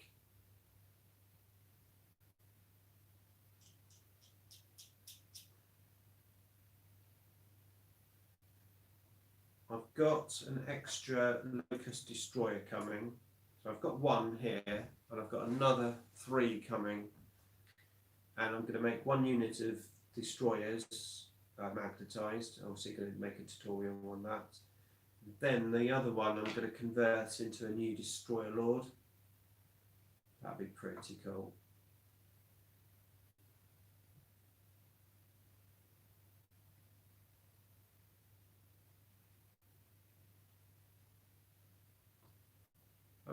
I reckon I will focus on. I know I did that one. That All Destroyer Lord kit is showing its age. It is. It's still very cool. I still like it, but yeah, things have moved on quite a bit, haven't they?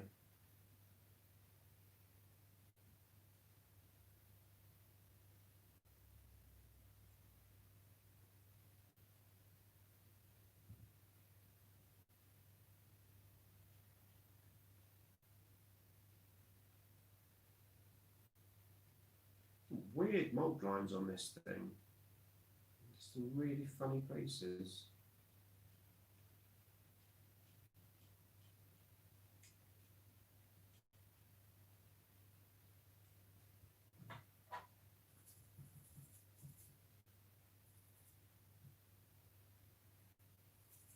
I've booked the Saturday off work next Saturday, basically the day that the Monolith and Void Dragon come out. So I've got some time to make some videos.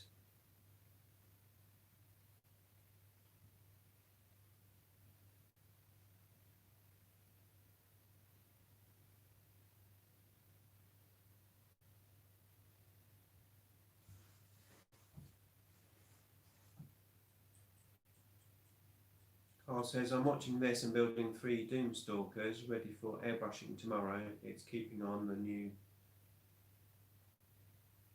Tomorrow. It's keeping me motivated. Thanks, Nick. Awesome, that's good to hear. What does everyone think of the price of the new Monolith? I think everyone's going to be thinking it's expensive. And it is a lot of money. But no doubt it will be an awesome kit. And I remember when the Tesseract Vault came out, and there's complaints about that, and the complaint really was that not really about the cost, but the fact that it was that cost, and it was basically 4 duplicated sprues, like the exact same sprue, duplicated 4 times. And the Monolith may be like that. Or at least could have some duplicated sprues, but I've got a feeling there's going to be a lot of plastic in that thing.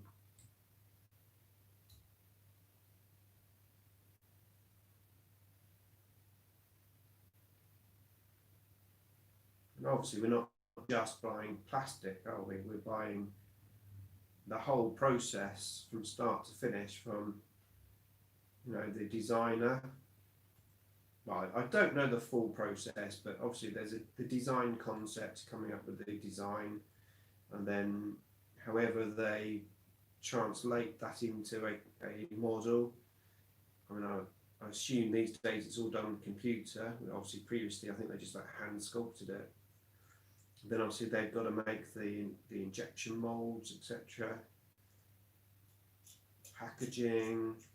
Paying for all the staff to do all of those jobs, like a 10-step process probably before you actually end up with a piece of plastic. So you've got to pay for all of that. Right, I think, just checking the old lines on this. Looking pretty good.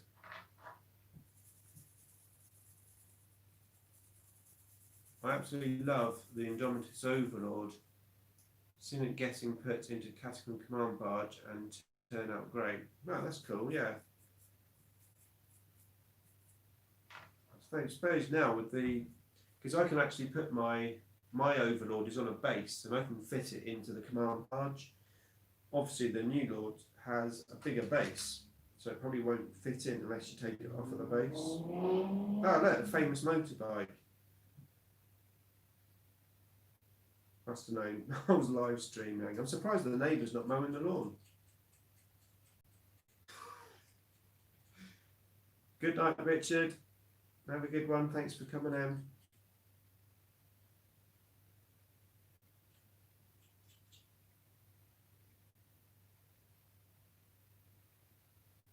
I thought you'd like that, Dave.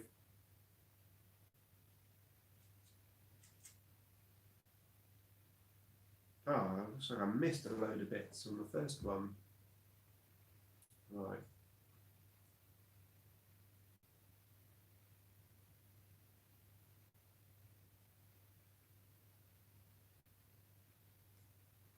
So whoever's built the Silent King so far, how many hours did it take? I've heard somebody say it took them 5 hours. Just trying to gauge how much hobby time I'm going to need for it, just to build it. I think the Destroyer took me about an hour and 15 minutes, but I haven't finished it. I've still got to magnetise it. I had fun watching the build and great to hear the motorbike. Off to bed as I have work in the morning. Good night. Yeah, good night. Thanks for joining us. Right, that is those two done. Right, let's have a look at this. So they go on the side of the gun.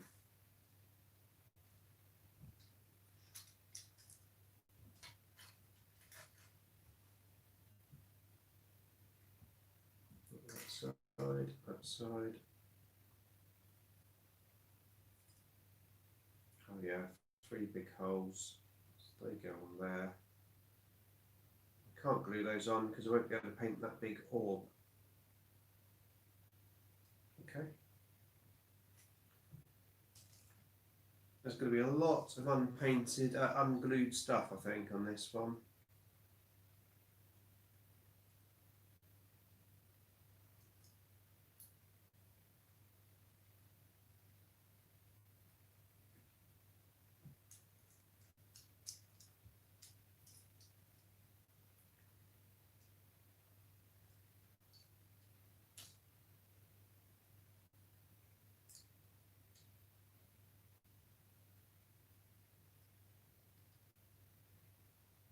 Get into position.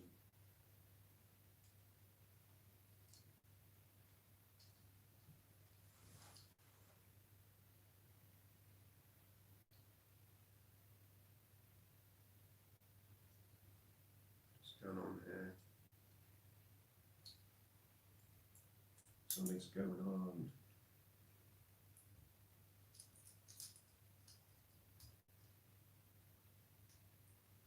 That heart-sinking feeling when you can't get it to fit. You think, oh no, I glued something in the wrong place.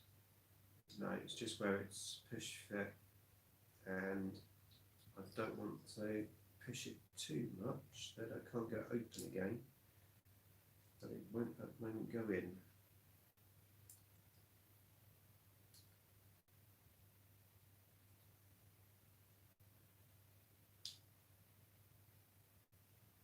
Ah, okay, it's in now. Right, that is the problem. Can I get it out again? Ugh. That's why I don't like push fit. I need strong nails.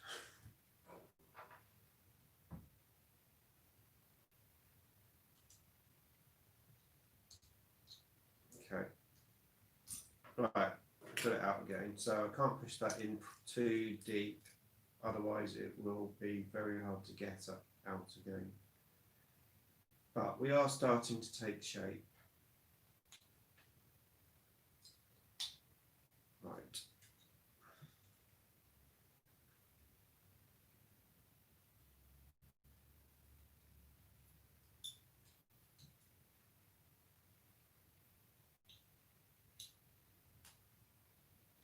There we go. We have the top half built.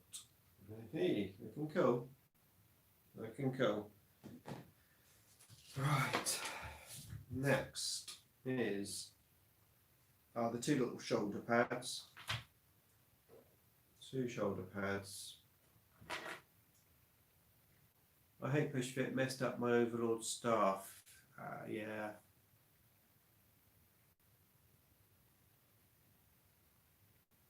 Share with the camera, Nick.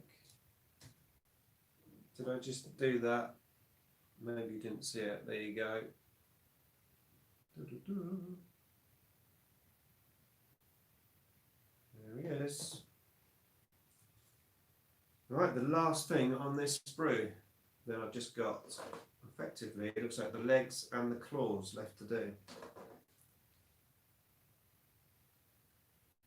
So, not too bad.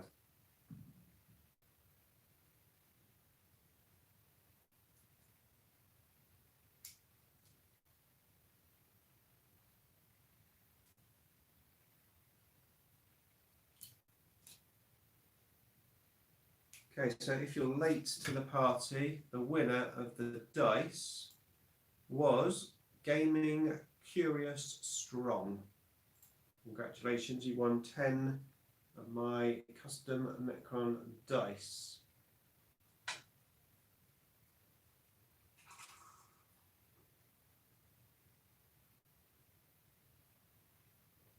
I'm a slow drinker. When we have a bottle of wine with my girlfriend, yeah, I used to have like one glass and she has like 3. So how do you drink so quick?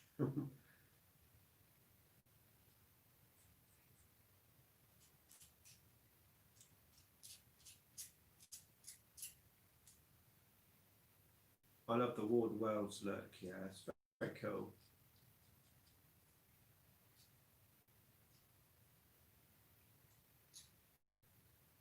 As for the battle damage, I wasn't a huge fan of it, and I've ignored it when painting. I just painted it as if it wasn't there, and really, to be fair, you can't really see it's there, so it's not been too much of an issue. It does give it a bit more detail.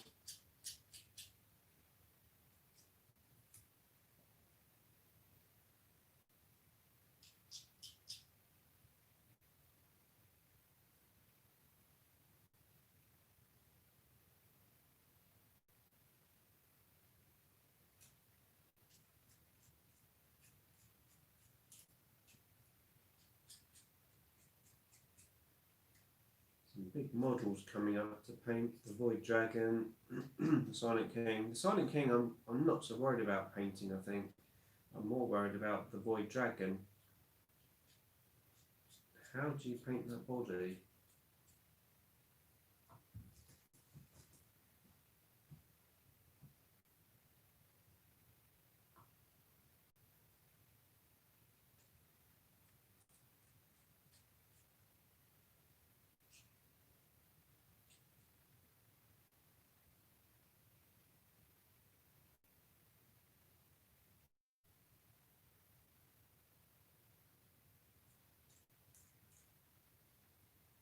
No idea. I'm going to paint him. It seems pretty straightforward. Okay, enlighten me, let me know. I suppose it depends if you want it to look like the box art, or if you're going to do your own thing, doesn't it?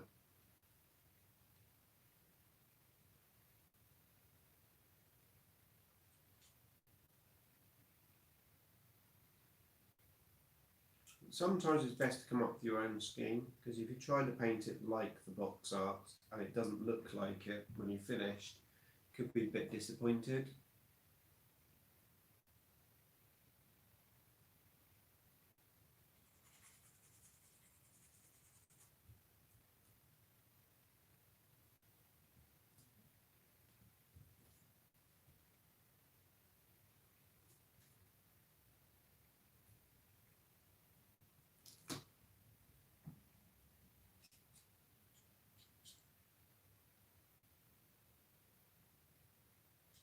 Right, shoulder pads done. I know you have a lot of flayed ones already, but the new kits look fantastic. Do you think you'll be getting them from my force? I don't think I will, to be honest with you. Yeah, I forgot about new flayed ones actually, so they're still to come, aren't they? Is there anything else to come after this Saturday's dollop? Flayed ones, yeah, I forgot about them. I don't know, I might get some just to have them on the channel and compare them. But then I don't know, because I didn't buy the Finecast ones. Oh, it's looking a bit beefier now with his shoulder pads on.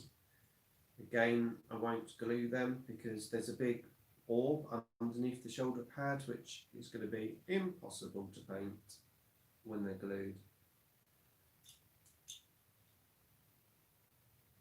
So, yeah. There he is with his shoulder pads. Elizabeth Taylor's shoulder pads. Right. There we go, last sprue, and next is next page.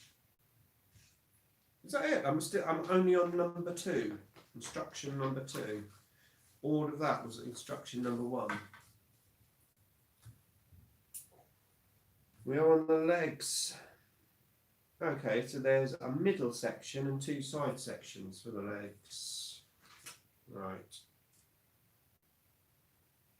We've got our forced upon terrain on the base.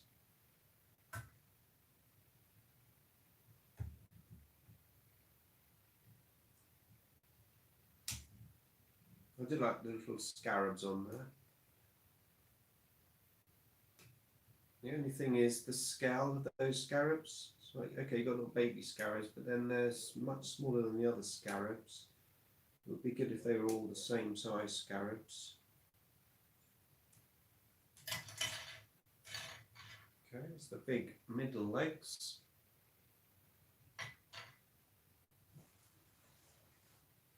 Let's clean up that before we take the other ones off. Nick, have you used many Citadel contrast paints before? What do you think of them? I haven't used any contrast paints whatsoever. I have nothing against them. It's just that I literally have no need for them because my armies are already sort of locked and loaded with their own paint scheme.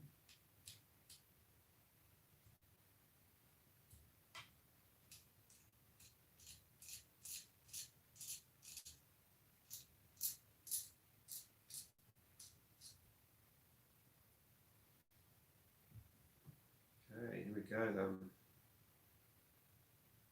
Get these legs done. And a couple of little bits. Pretty much done them. It's pretty cool if I actually finish it on the stream.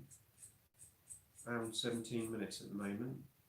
Any ideas on your army list for 9th edition? No, not yet. Not yet. It's a process for me, which you'll see my starting point on Monday, because Monday's basically a list video. I'll get there with a list. Thing is, I like to play all different types of lists. I had the fixed 2020 list at the end of 8th edition, but that was because I was playing Richard, and Richard was tournament practicing, and I needed to have a really good list, so I came up with a really good list, and it worked really well. I gave Richard a lot of problems with that list, and I think I won more games than I lost with it, that's for sure.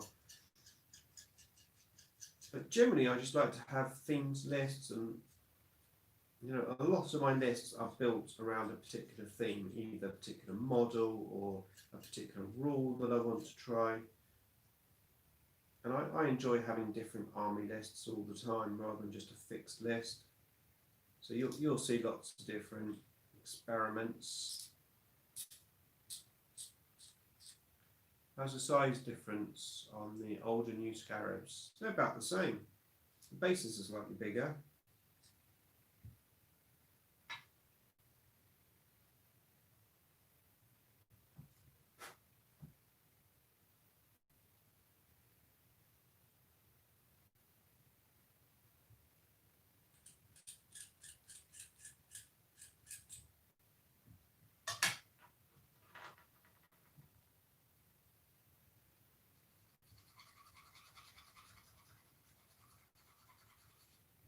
11 o'clock. That's early for me. I'm not an early to bed person. I'm a late to bed person. Don't usually have that much sleep.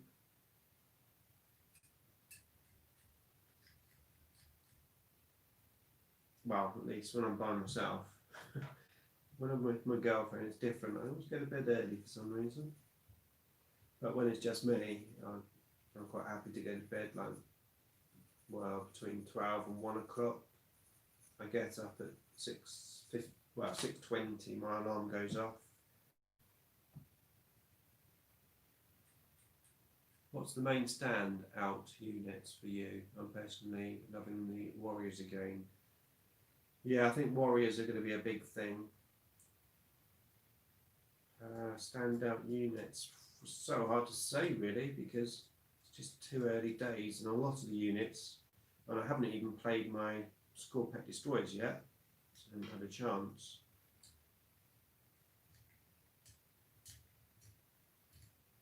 I'm just looking forward to playing it all really, having fun with it.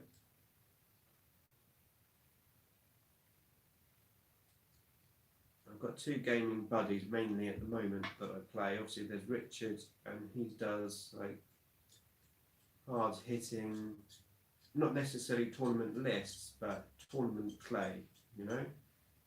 Like the relentless, I'm going to do as much damage as I can. And then I play my Blood Angels buddy, who's not really into the rules too much, you know. He'll just turn up and I'll play this, this and this, and it can be hard going from one opponent to the other. You know, it's not like I'm in totally competitive scene. Every game I play is competitive, so it's getting a nice mixture. The issue that I have is if I take one of my lists that I built to play Richard against my Blood Angels buddy, then it's like annihilation time. But then if I take a list that I built to play with my buddy just for fun up against Richard, then I get annihilated. So yeah, it's hard.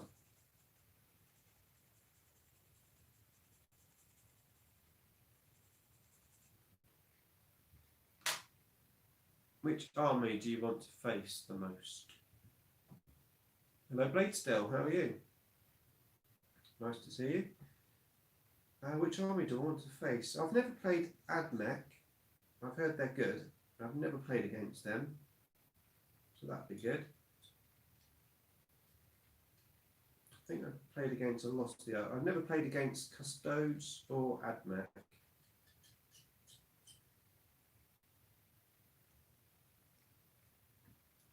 I hear they're both good though.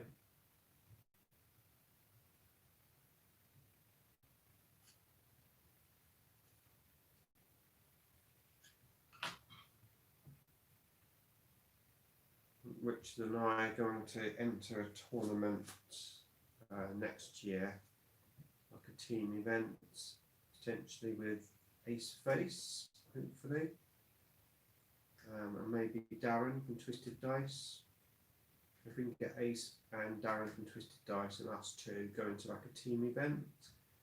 I'm not quite sure exactly how it works, but I think it's like pairs, but yeah, then you're a team as well.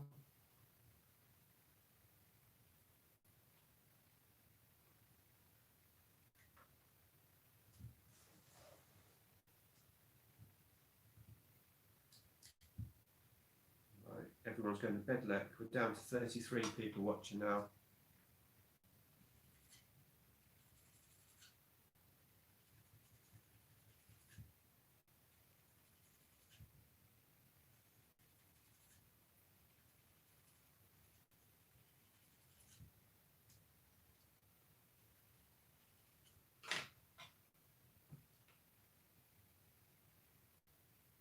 Now, I want to check something.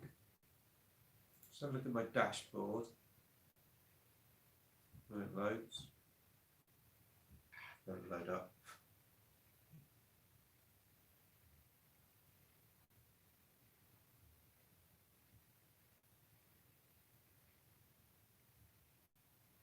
Come on, load. 92. Okay, I need 8 subscribers to get to the 400 mark. I have to wait a whole 100 subscribers before the counter ticks over now.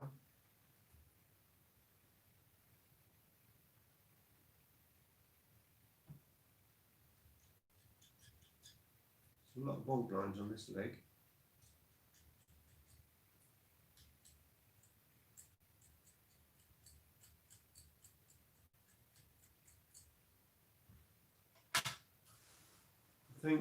I think playing all immortals is still going to look pretty damn cool.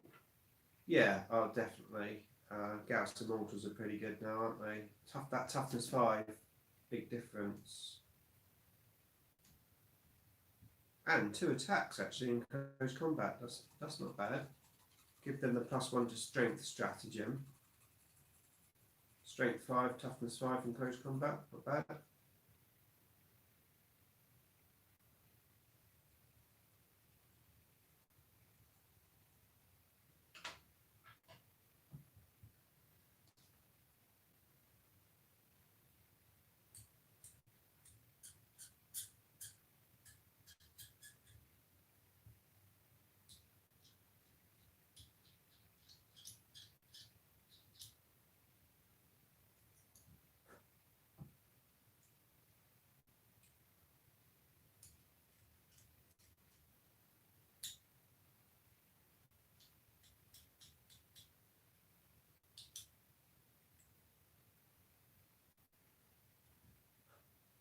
I just built a squad of Tesla immortals right before the Codex dropped. I'm a little sad, but it will take.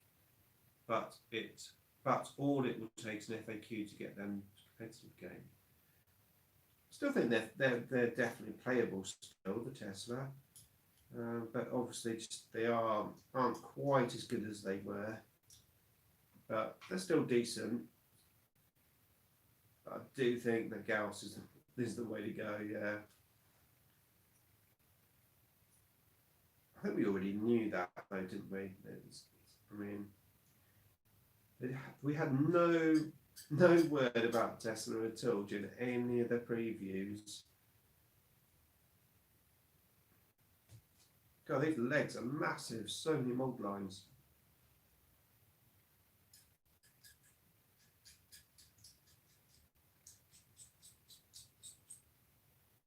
I have 20 Gauss immortals, so pretty happy. I think 2 squad of 10 immortals and 20 warriors is the way to go. Yeah, I'm going to do 10 of each. Yeah, and I've got 20 of the original old metal Gauss immortals. So at least I've got 20 of those already.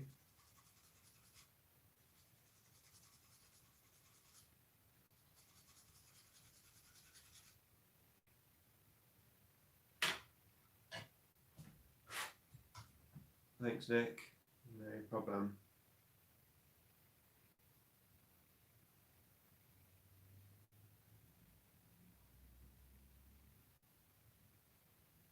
I noticed there was a big upturn in the Necrons Facebook group that I moderate. Well, actually, I think I'm an admin now because the person that was adminning it has finished. So I think I'm for full ownership of it now. That's the Necrons: The Awakening is the Facebook group. We've got a question on there, which is like how long have the Necrons been sort of sleeping, basically? How old is their race? Quite interesting seeing some of the comments. Obviously, you don't have to know that. It's mainly just to stop all the robots getting into the group. I had one person today say it was 6 million years as opposed to 60. I guess the way to go as long as the elite armies continue to dominate. Hordes are showing up a lot too, though, so that makes room for Tesla again. Just a shame Tesla immortals are more expensive. Sorry for the spelling errors. That's all right. typing on a phone is a pain in the rear. And predictive text. My new Samsung predictive text is not as good as the old one. Well, I say new, I bought it second hand, but it's an S8. But my previous one was an S4 Mini, and the predictive text was better on that. But the phone is better. My new phone is better.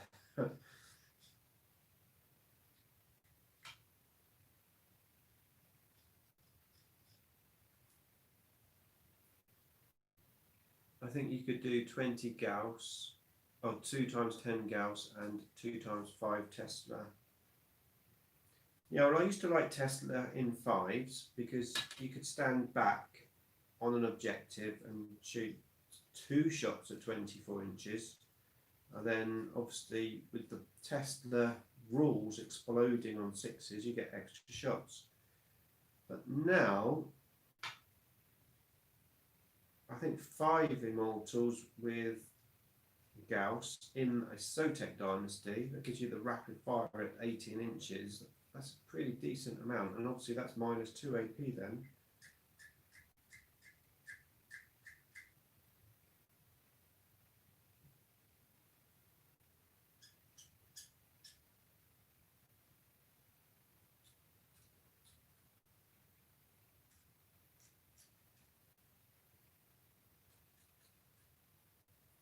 New custom dynasties look pretty decent, don't they? Good to see. We've got those. Right, I think I've done all the outside mould lines and these legs, and I've got the inside to do.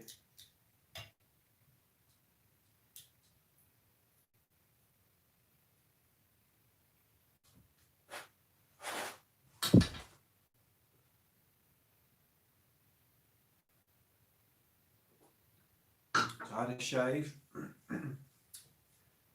gel in my hair just to come on live stream.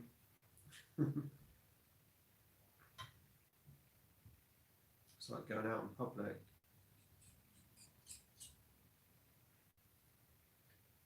Okay, let's start on these insides.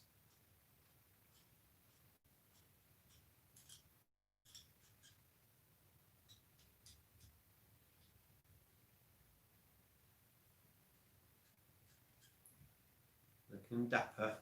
Thanks, Dave. Got to look good. Got to look good when you're streaming. Yeah. Oh, my Terminator. You know, I've got that Terminator ring. My girlfriend hates it. She made me take it off.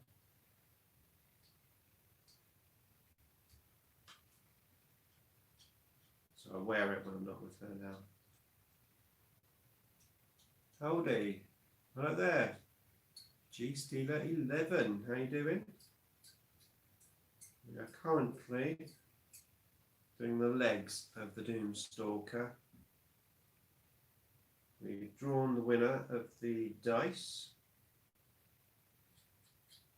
and it was, should be able to remember this, but I can't. Gaming Curious Strong. Stalker is what I'm building, Strong is the channel name.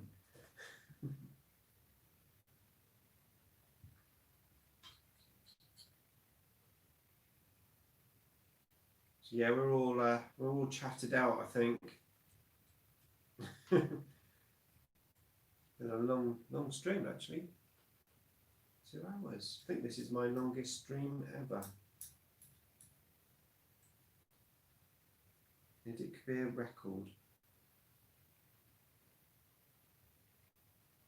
I'll tell you what, I'm glad I changed my channel name when I did. So I made that video, the heart to heart one, where I was talking about changing the channel name.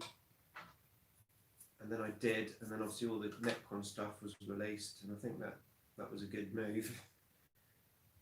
I always knew that I had to do it, it was just a case of doing it. And obviously in the end I only half did it, but the half doing it was better than not doing it at all. How much bigger is the Doomstalker than the Reanimator? Quite big. It's quite a big difference. The Stalker It's about a few inches taller than a Doom Scythe. So yeah, it's quite a big difference.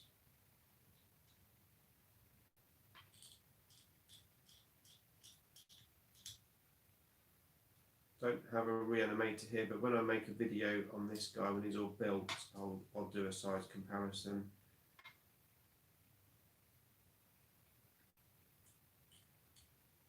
I thought these legs, I thought, oh yeah, I've only got these legs to do, and I'm done. Jeez, how many mould lines on these legs? Subs for after that video. Oh, excellent, thank you. I love the look of all the new Necrons. Wish I hadn't sold mine now. Ooh, yeah. Can't believe you sold the Necrons. I've always loved Ghost Arcs. Yeah, Ghost Arcs are cool. I think they could be more usable now. Wonder if we could just get a slap on the cannon on my Indomitus Reanimator. Haha. Oh yeah, it's a lot smaller, the Reanimator. Hello, just got a big bit of sprue in the middle, which I haven't clipped off. Alright. In between his legs, he's got a bit of sprue. Ooh,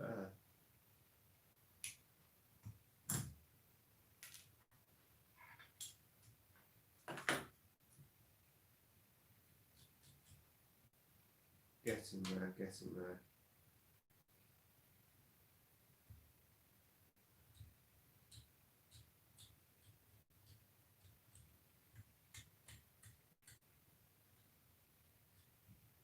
One big continuous bit of plastic, this thing.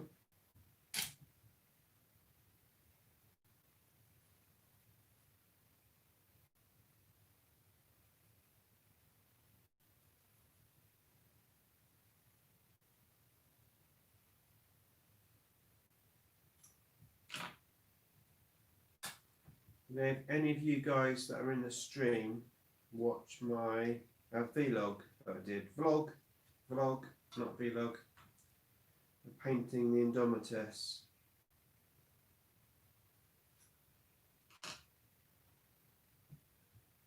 Built 3 locust destroyers earlier, enough for me today, yeah. I watched the vlog. Oh, excellent. Thank you, Frost and Fists, which I assume is Mythos. Hope you enjoyed it. Yeah, it's fun making that. I quite enjoyed doing the vlogs. It definitely helped motivate me.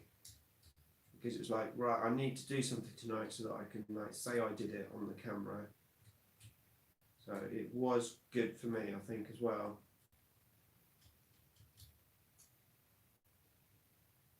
That was a crazy week, though. All of those Games Workshop previews and making the videos and then painting all day long, all night long.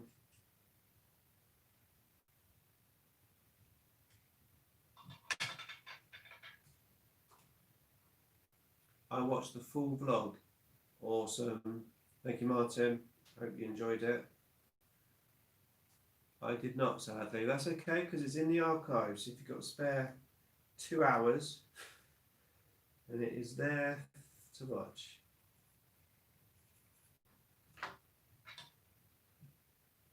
It did surprisingly well, actually, for such a long video. God, these are never ending.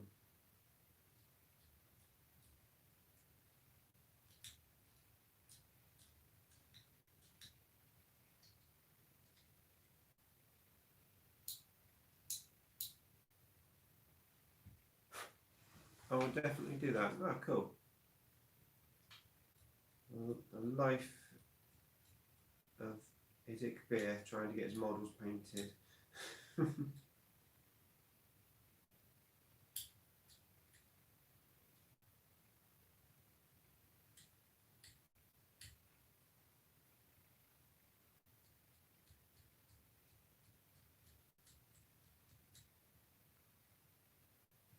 Checking the camera.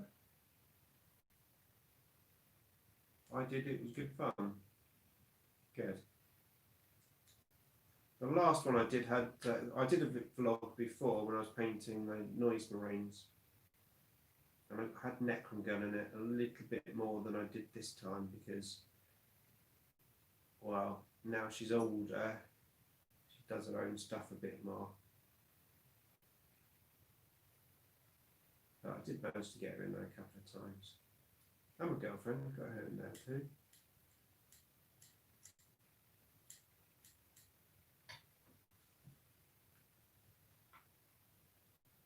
I'll probably watch it whilst painting Sunday night, finding it hard to find time to make videos at the moment. Yeah, I noticed you hadn't put many up lately. Also, I noticed Spect. He hasn't put a video up for a while, has he? Time is the issue.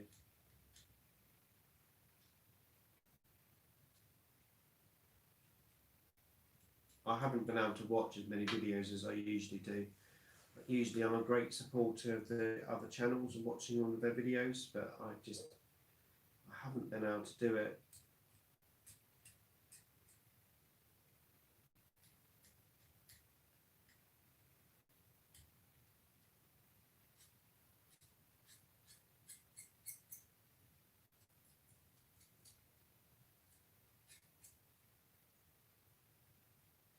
I'll be pleased when these legs are done. Getting a bit tedious now.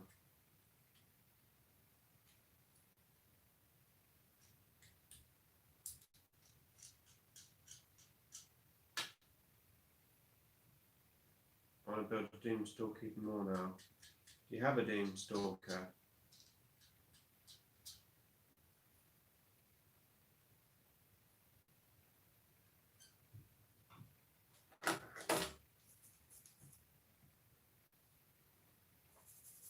Alright, let's get the little bits off.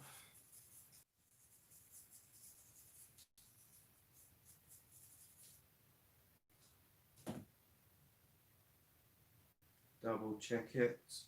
Make sure I haven't missed anything. I've missed that whole section there.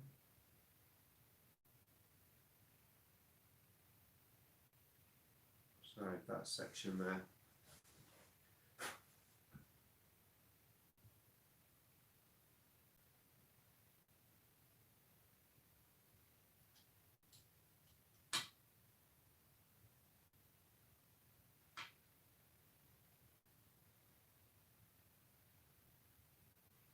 Still, I had to build the Catan of the Deceiver, and that was rough. Yeah, I assume that was a fine cast one now.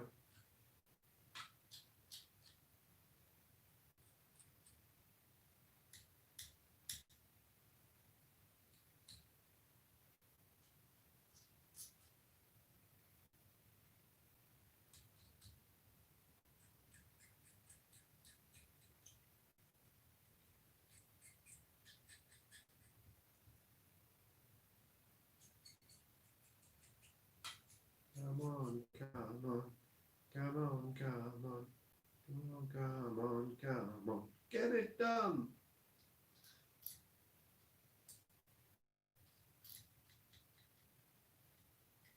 I did actually have another clip of Necron Girl, which was really good fun. But I couldn't put it in because she had her music on her phone. And obviously with copyright and everything, I couldn't actually put it in the video. So it was a shame.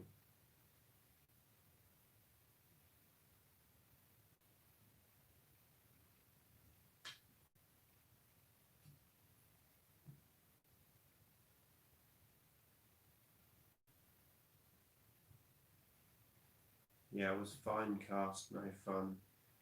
I bet.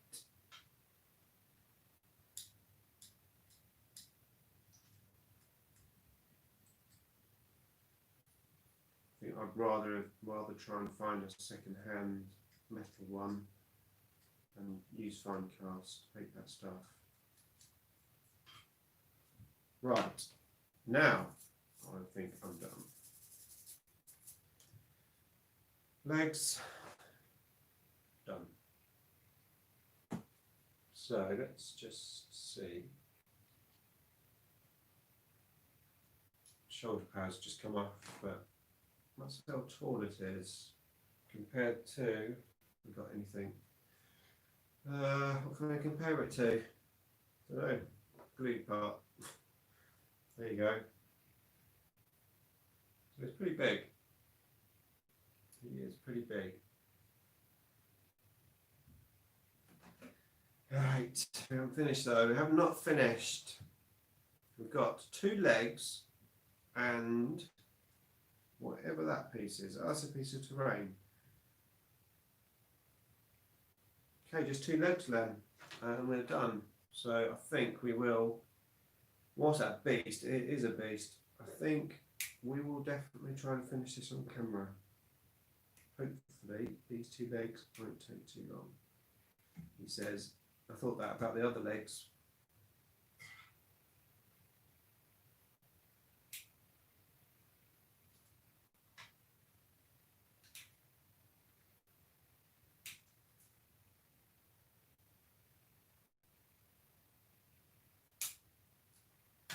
One, 2, to cut it off, and then I've got no choice but to do them.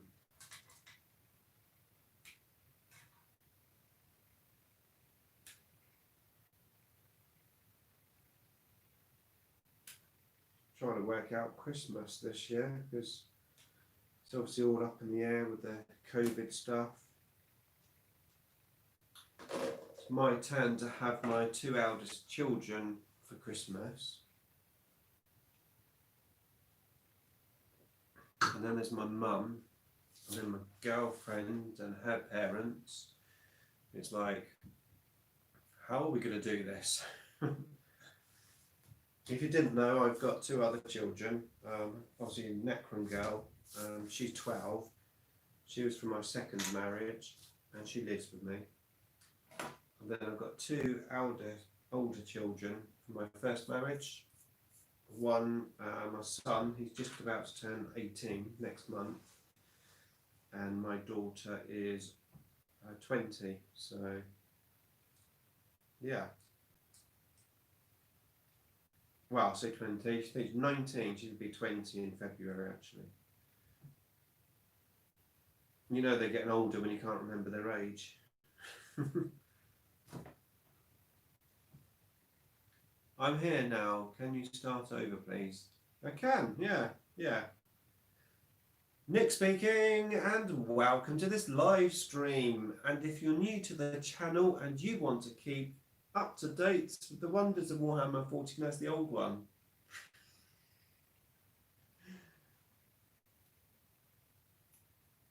hello, Rutger Frisso. It's going very well, thank you. I'm on the last 2 legs doing mould lines for the last X amount of hours.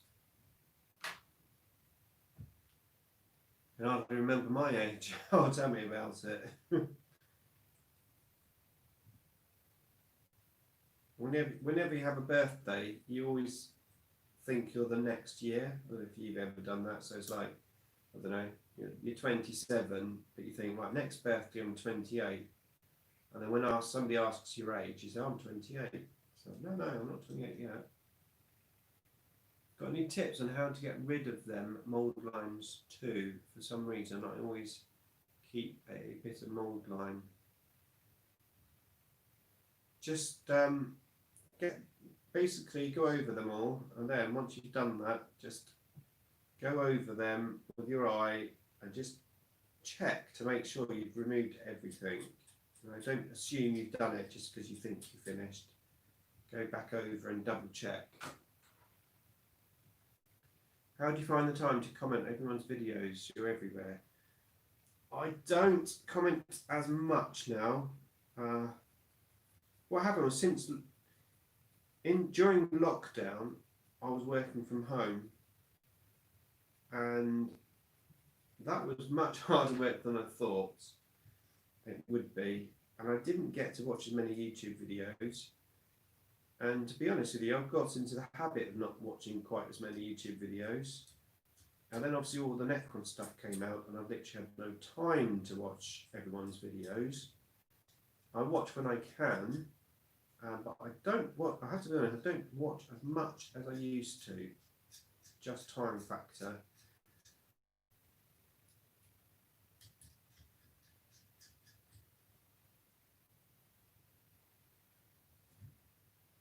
Hey, love your Necron videos, thank you.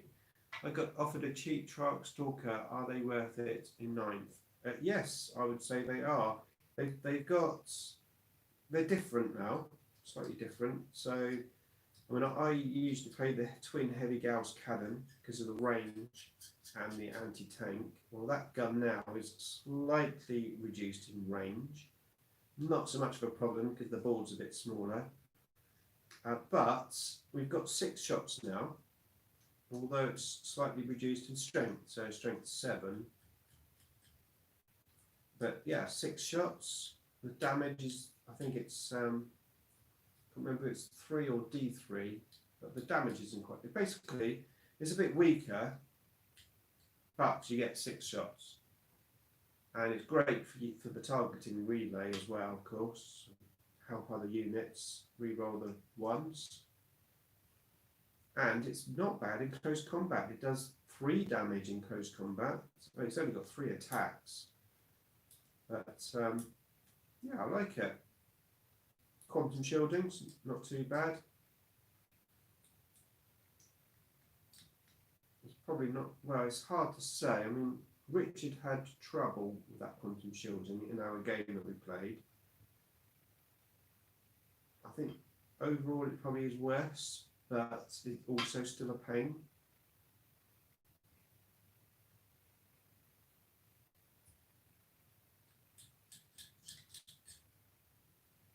I run 1 heat ray and 1 twin Gauss. Yeah, I've tried all the guns over the years. I just prefer, well, I did prefer the twin heavy Gauss cannon. Keep it out of trouble, keep it away. Obviously now vehicles can move and shoot heavy weapons. That's handy. You're still a bit, wow, yeah. I like it.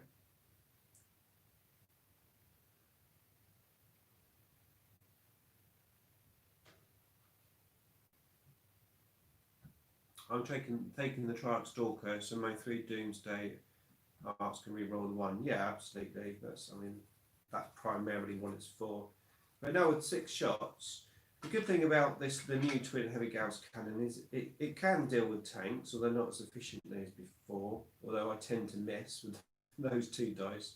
But also it can be a bit more of an anti-infantry one. So, you know, depending on what you want your rerolls of 1s to do, then the guns can cope with both infantry and tanks. Veek Leek says, "Hi Nick, hello. Have you got any ideas on how to reposition the Locust Heavy Destroyer? They all seem very monopose." Okay, well, I'm just doing my Heavy Destroyer. I've built most of it ready to magnetise the weapons. The thing is with destroyers, I was thinking about this myself. It's like, yeah, monopose, oh dear. But then actually, if you look at the old destroyers, there wasn't actually that much room to manoeuvre them. It was basically just the arms and the body.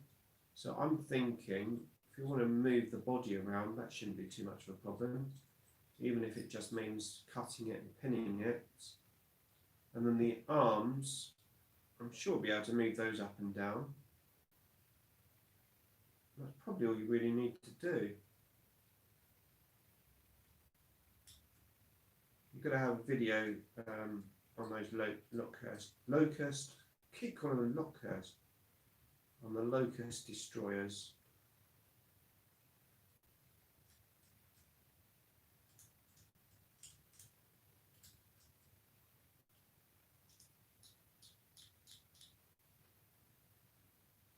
Easy module to magnetise, mate. You can easily make it to be both. Yeah, alright. It looks like it looks pretty easy.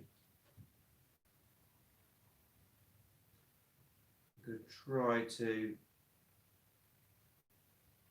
Well, it's trying to make it so that it's secure and easy to do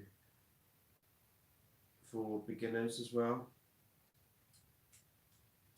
I haven't really got to it yet. I said last night I managed to scrape the mould lines off and get it ready to make the tutorial, but not really thought about how I was going to do it. It looks like just a few small magnets should do it.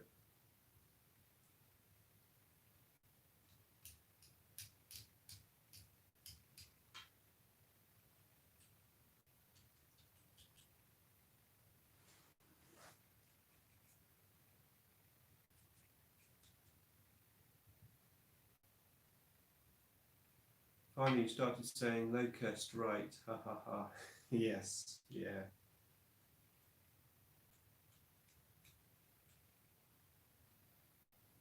Yeah, my pronunciation isn't that great, but when people start correcting me, I do try to get it right. I can.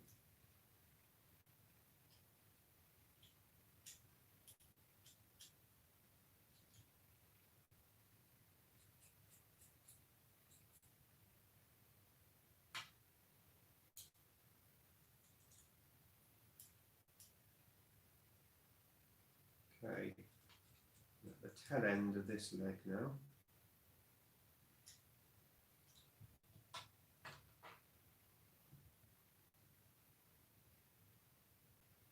I will go ghost because Doomstalkers exist.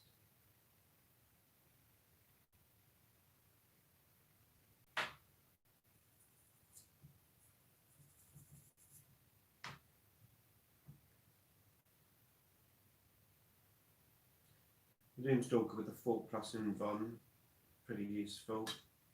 Obviously, you've got the stratagem to give the quantum shielding 4+, but just going to be on one unit.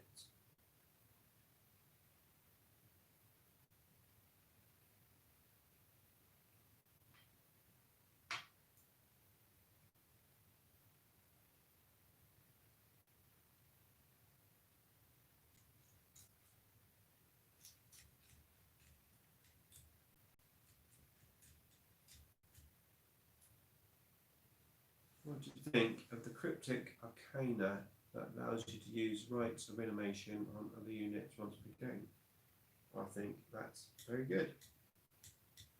Quite like the one where I think it's the Chronomancer one, where you can target, well, not target, but make a unit within 18 inches, half its assault range. Could be quite good. Not necessarily if it's a fast moving unit, but if it's a slower moving unit, could be good. Especially if they need one of those big assault ranges.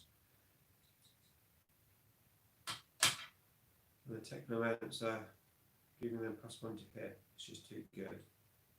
Yeah.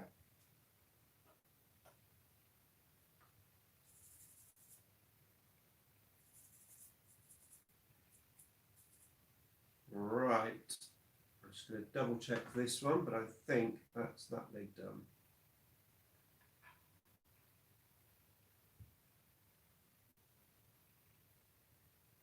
You can get just one little line. I think I want to just do it again.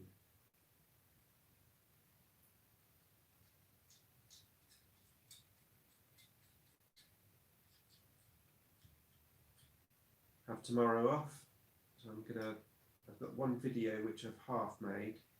I've done the bulk of it, but I need to do what I call the table up of me, basically doing the introduction and stuff. So I'll do that tomorrow. And whilst I've got the day off, I still have to get up early because school run and sandwiches and stuff.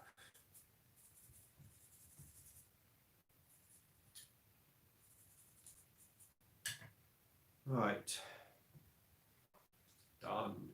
One more leg and a piece of terrain to go. Let's do the piece of terrain. I've done 3 legs so far.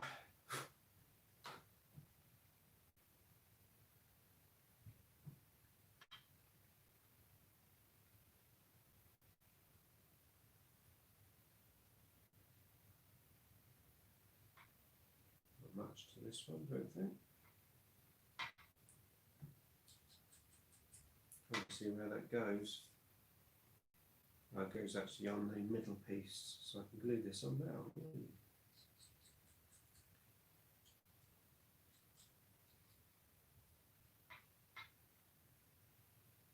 Right, let's glue that on. So this apparently goes on to this. Let's have a look.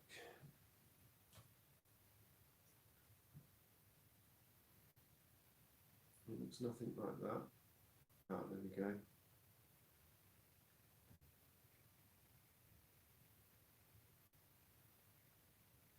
Yep. Some glue.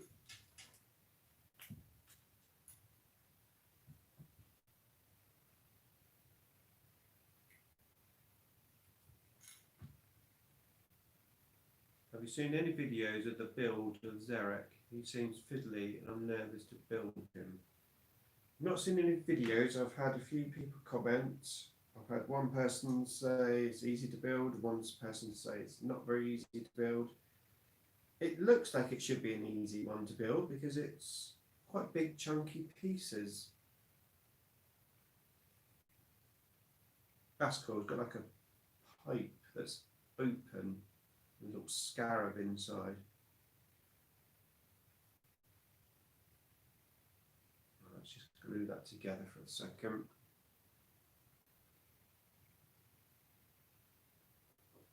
If you ask me, you need 3 Doomstalkers with Technomancer to make them worth it.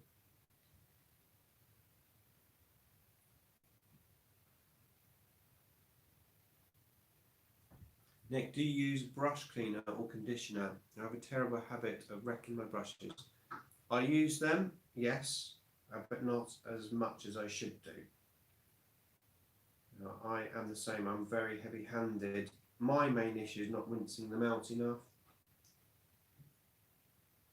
I just keep painting and painting and then realise, oh God, I haven't washed it out for ages.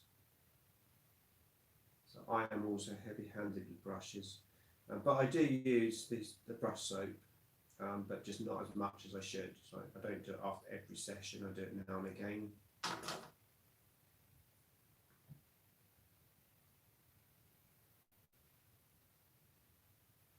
Okay, that's that piece on there.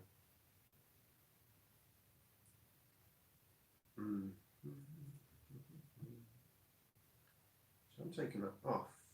I'm not happy with that. If I can get it off, yeah. Yeah, I'm taking that off. I only put glue on the hole rather than on the edge of the pipe, so there's a little bit of a gap. So I'm going to put some glue on that edge so it joins a bit better.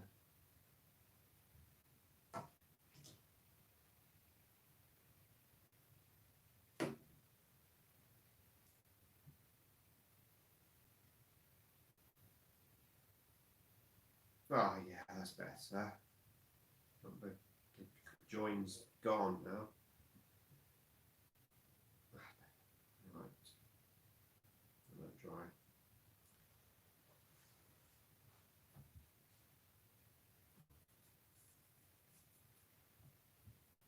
Okay, it's got some good chat in there. Everyone's talking amongst themselves. We have 33 people watching still. Thank you everyone for staying with me as we approach 2 hours, 45 minutes. Definitely my longest video straight live stream ever. Okay, we have 1 leg to go. So this is probably going to be a 3-hour video. But what an achievement. Doomstalker nearly done. Right, here we go. Last leg, literally the last leg.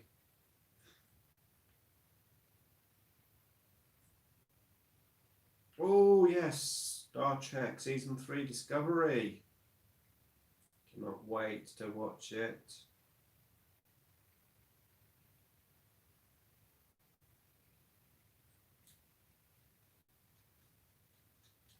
Should be able to watch it tomorrow where I watch it. Episode 1.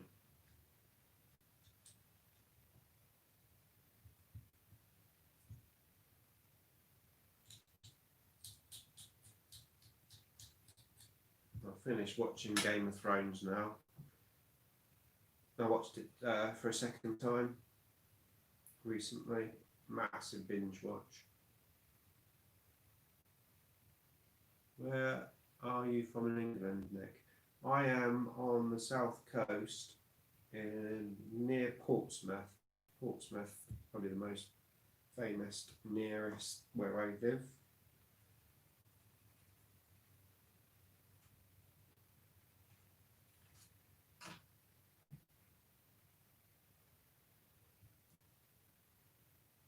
Your accent isn't easy to pick up on. Yeah, I haven't really got that much of an accent, I don't think.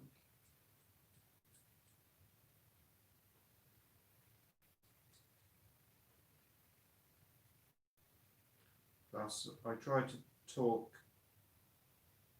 so that I'm understood, let's say. So I deal with the public at work, so you have to like make sure people can understand what you're saying and take it all in and such. So try to speak clear.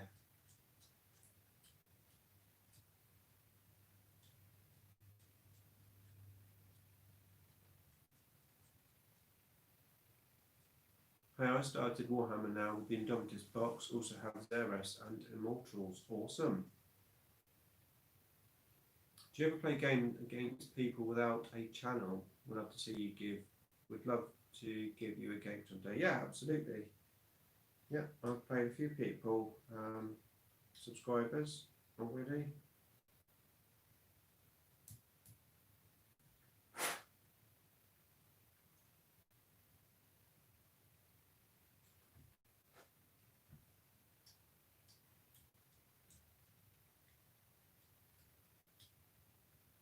Any other units to add? I plan on Void Dragon and Zarek too. This is the thing, it's just a case of building up some core units. So heavy support is probably the way to go. Doomstalkers, Doomsday Arcs, Triarch Stalker.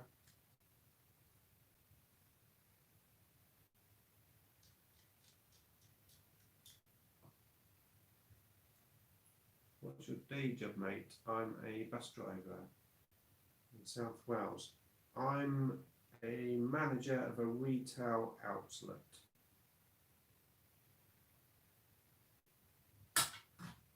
So basically sales. And I've done the job since I left school in 1988 when I was 16. I left school, 3 days off, started my job, and I'm still there now. Job for life. But I enjoy it, that's the main thing.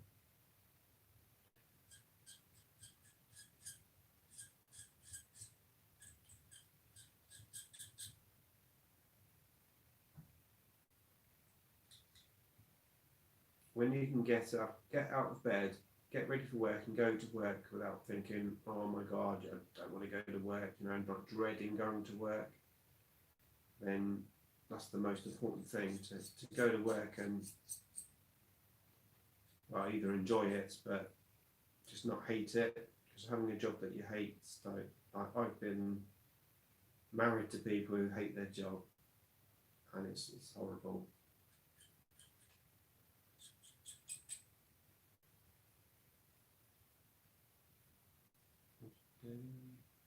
Not about Necrons, but how is the Purple Crew Savage going? Are they still growing? They haven't grown since you saw them last. Yeah, lockdown, homeschooling, now back to school, and Necron goes into like, other stuff at the moment.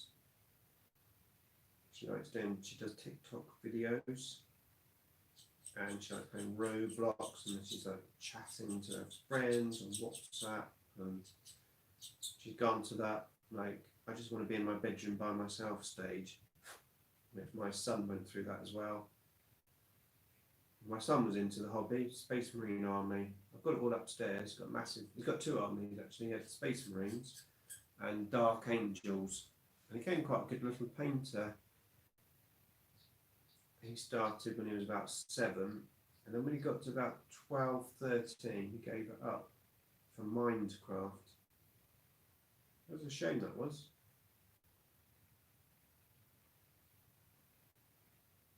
I'm hoping one day he might get back into it, but we'll see.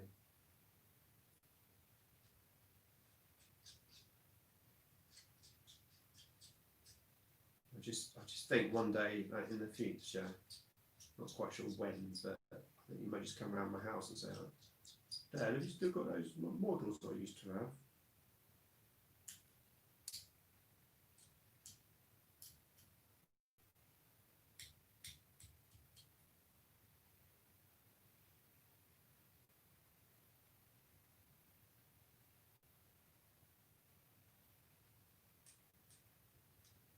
I love my job, but I don't enjoy de-icing my car in the winter and going to work and de-icing the bus. Oh no, I bet. Well, the bus is not kept undercover. Obviously not. Right, we've done one half of the leg.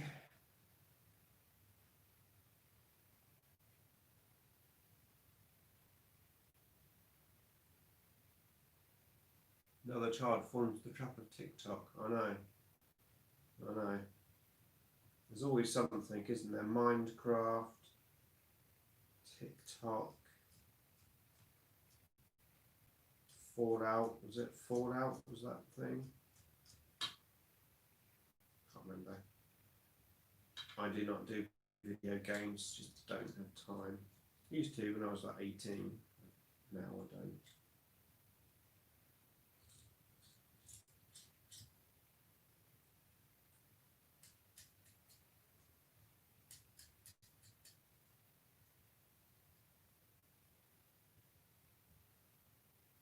I love Fallout.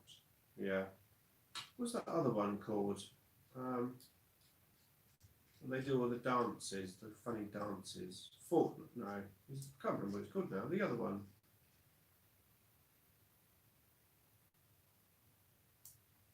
I have some writing with a question mark, and the only thing I understand about that is the question mark. And usually I'd use Google Translate if I got a comment like that.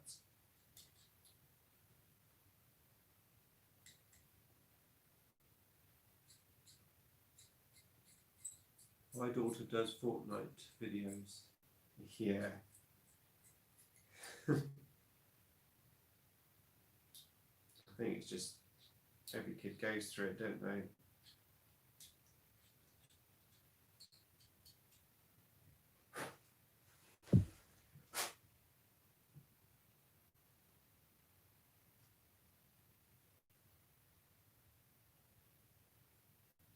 I used to be really interested in all the models and that. When I told him the other day about, oh yeah, all these new Necron models, which just went, that's what I got.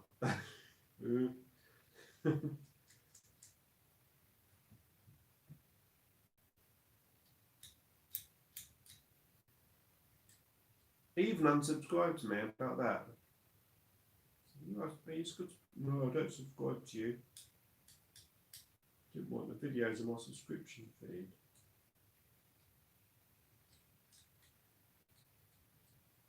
I did get him to resubscribe though.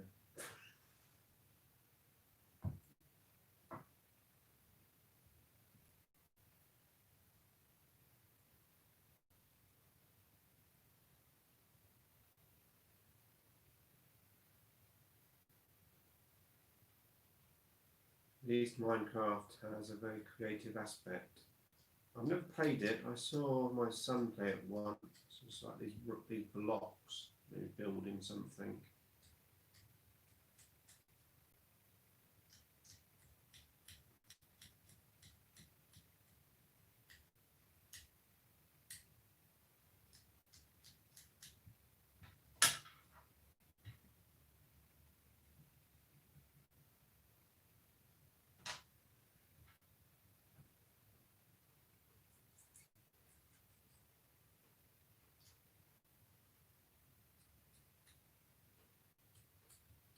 I must admit, I didn't think it would take this long to build this model.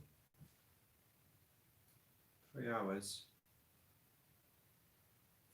3 of these, that's 9 hours just to build them.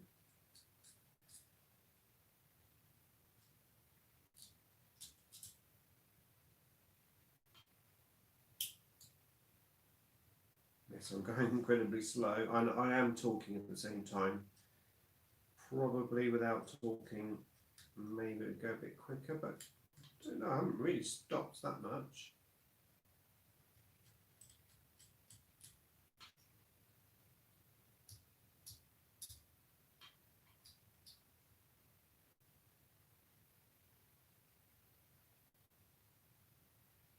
Oh, just took a slightly bigger chunk out of it than I should have done. It's okay. Battle damage. File it down, it'll be fine. It's one of those like semicircle things where you've got to try and get on the inside of it. Yeah, that's fine. Oh, Carl, thank you very much. You're very kind. Appreciate that.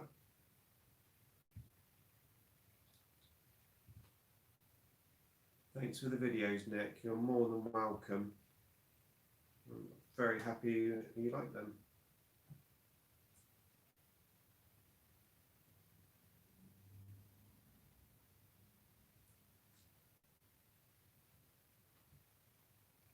It seems like I'm the only one being happy about building taking long. It's a lot of fun in my opinion. Yeah, I mean, I enjoy it.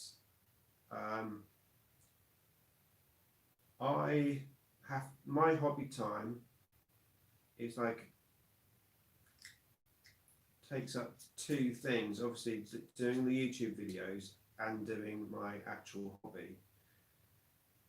And the videos take a long time, so all the time I'm doing this, like I'm not making videos or planning for a video or making a thumbnail or whatever. I mean, that video that Papa puts up on Monday, I was quite impressed with that actually. That only took me 7 hours to make. When I made a video very similar to that before, when I first got my new editor, and it took me 16 hours to make the same video. So I've definitely speeded up, but even so, I think, well, 7 hours, how much hobby could I have got done? So it's balancing hobby and doing the videos for the hobby. They go hand in hand, of course. But like I said, if I hadn't made like those 7 videos over the weekend, I probably have had all this built, probably half painted by now, Leg is done. So this is the last bit. Just get rid of all these bits. Clean up the space. It's all over my jeans and everywhere. Oh well. So that's just a flat piece.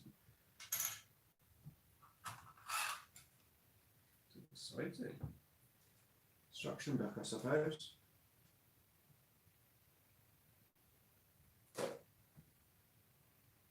That's there.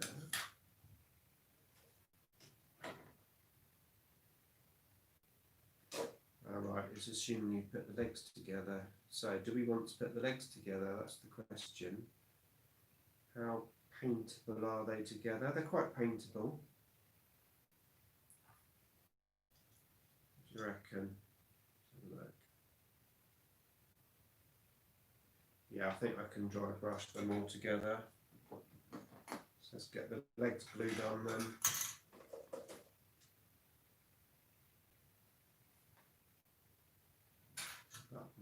to there. Right, glue.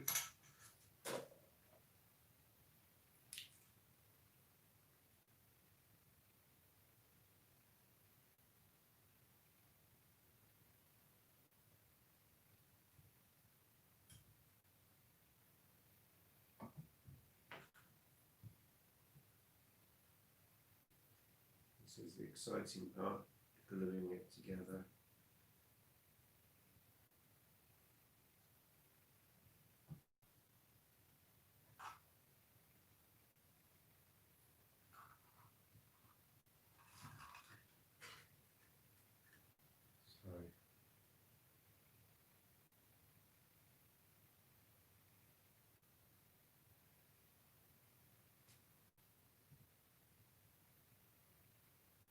So it's got a pin. I don't seem to have a pin on mine.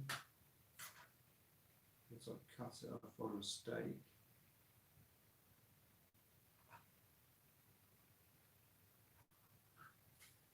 Oh well, you don't really need a pin. There's a massive surface to glue stuff.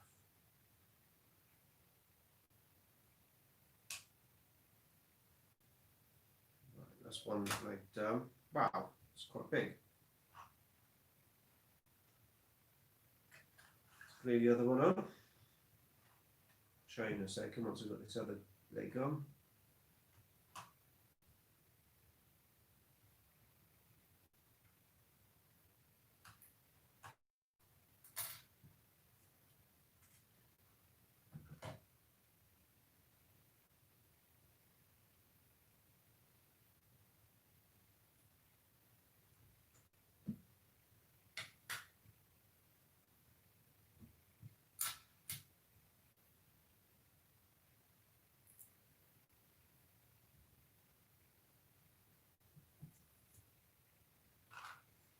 Okay, I seem to only have one pin.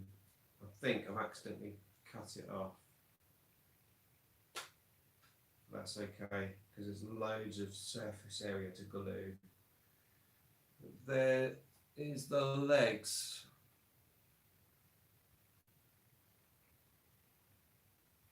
I love building, but only if I'm converting or scratch building. Right, let's get the top on. We need a final product, don't we? To make the efforts a bit more. Okay, and the shoulder pads,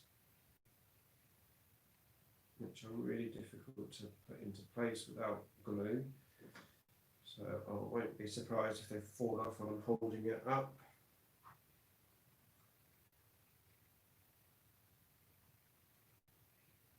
Okay, we are ready. Now the question is, do I like the gun on the top? Now he's finished? Yeah, he's pretty cool. Let me show you. Okay, shoulder pads are off. We'll leave them off. There you go, there he is. He is pretty big. He is pretty big. Yes, I'm liking him. I'm liking him. Right, well, there you go. Just over 3 hours. I think it's almost definitely time to say goodnight. I really appreciate everyone tuning in. It's been a pleasure talking to you whilst building my new Necron Doomstalker 1. 2 more to go. Okay, that's it from me. Thanks for watching and beam me up.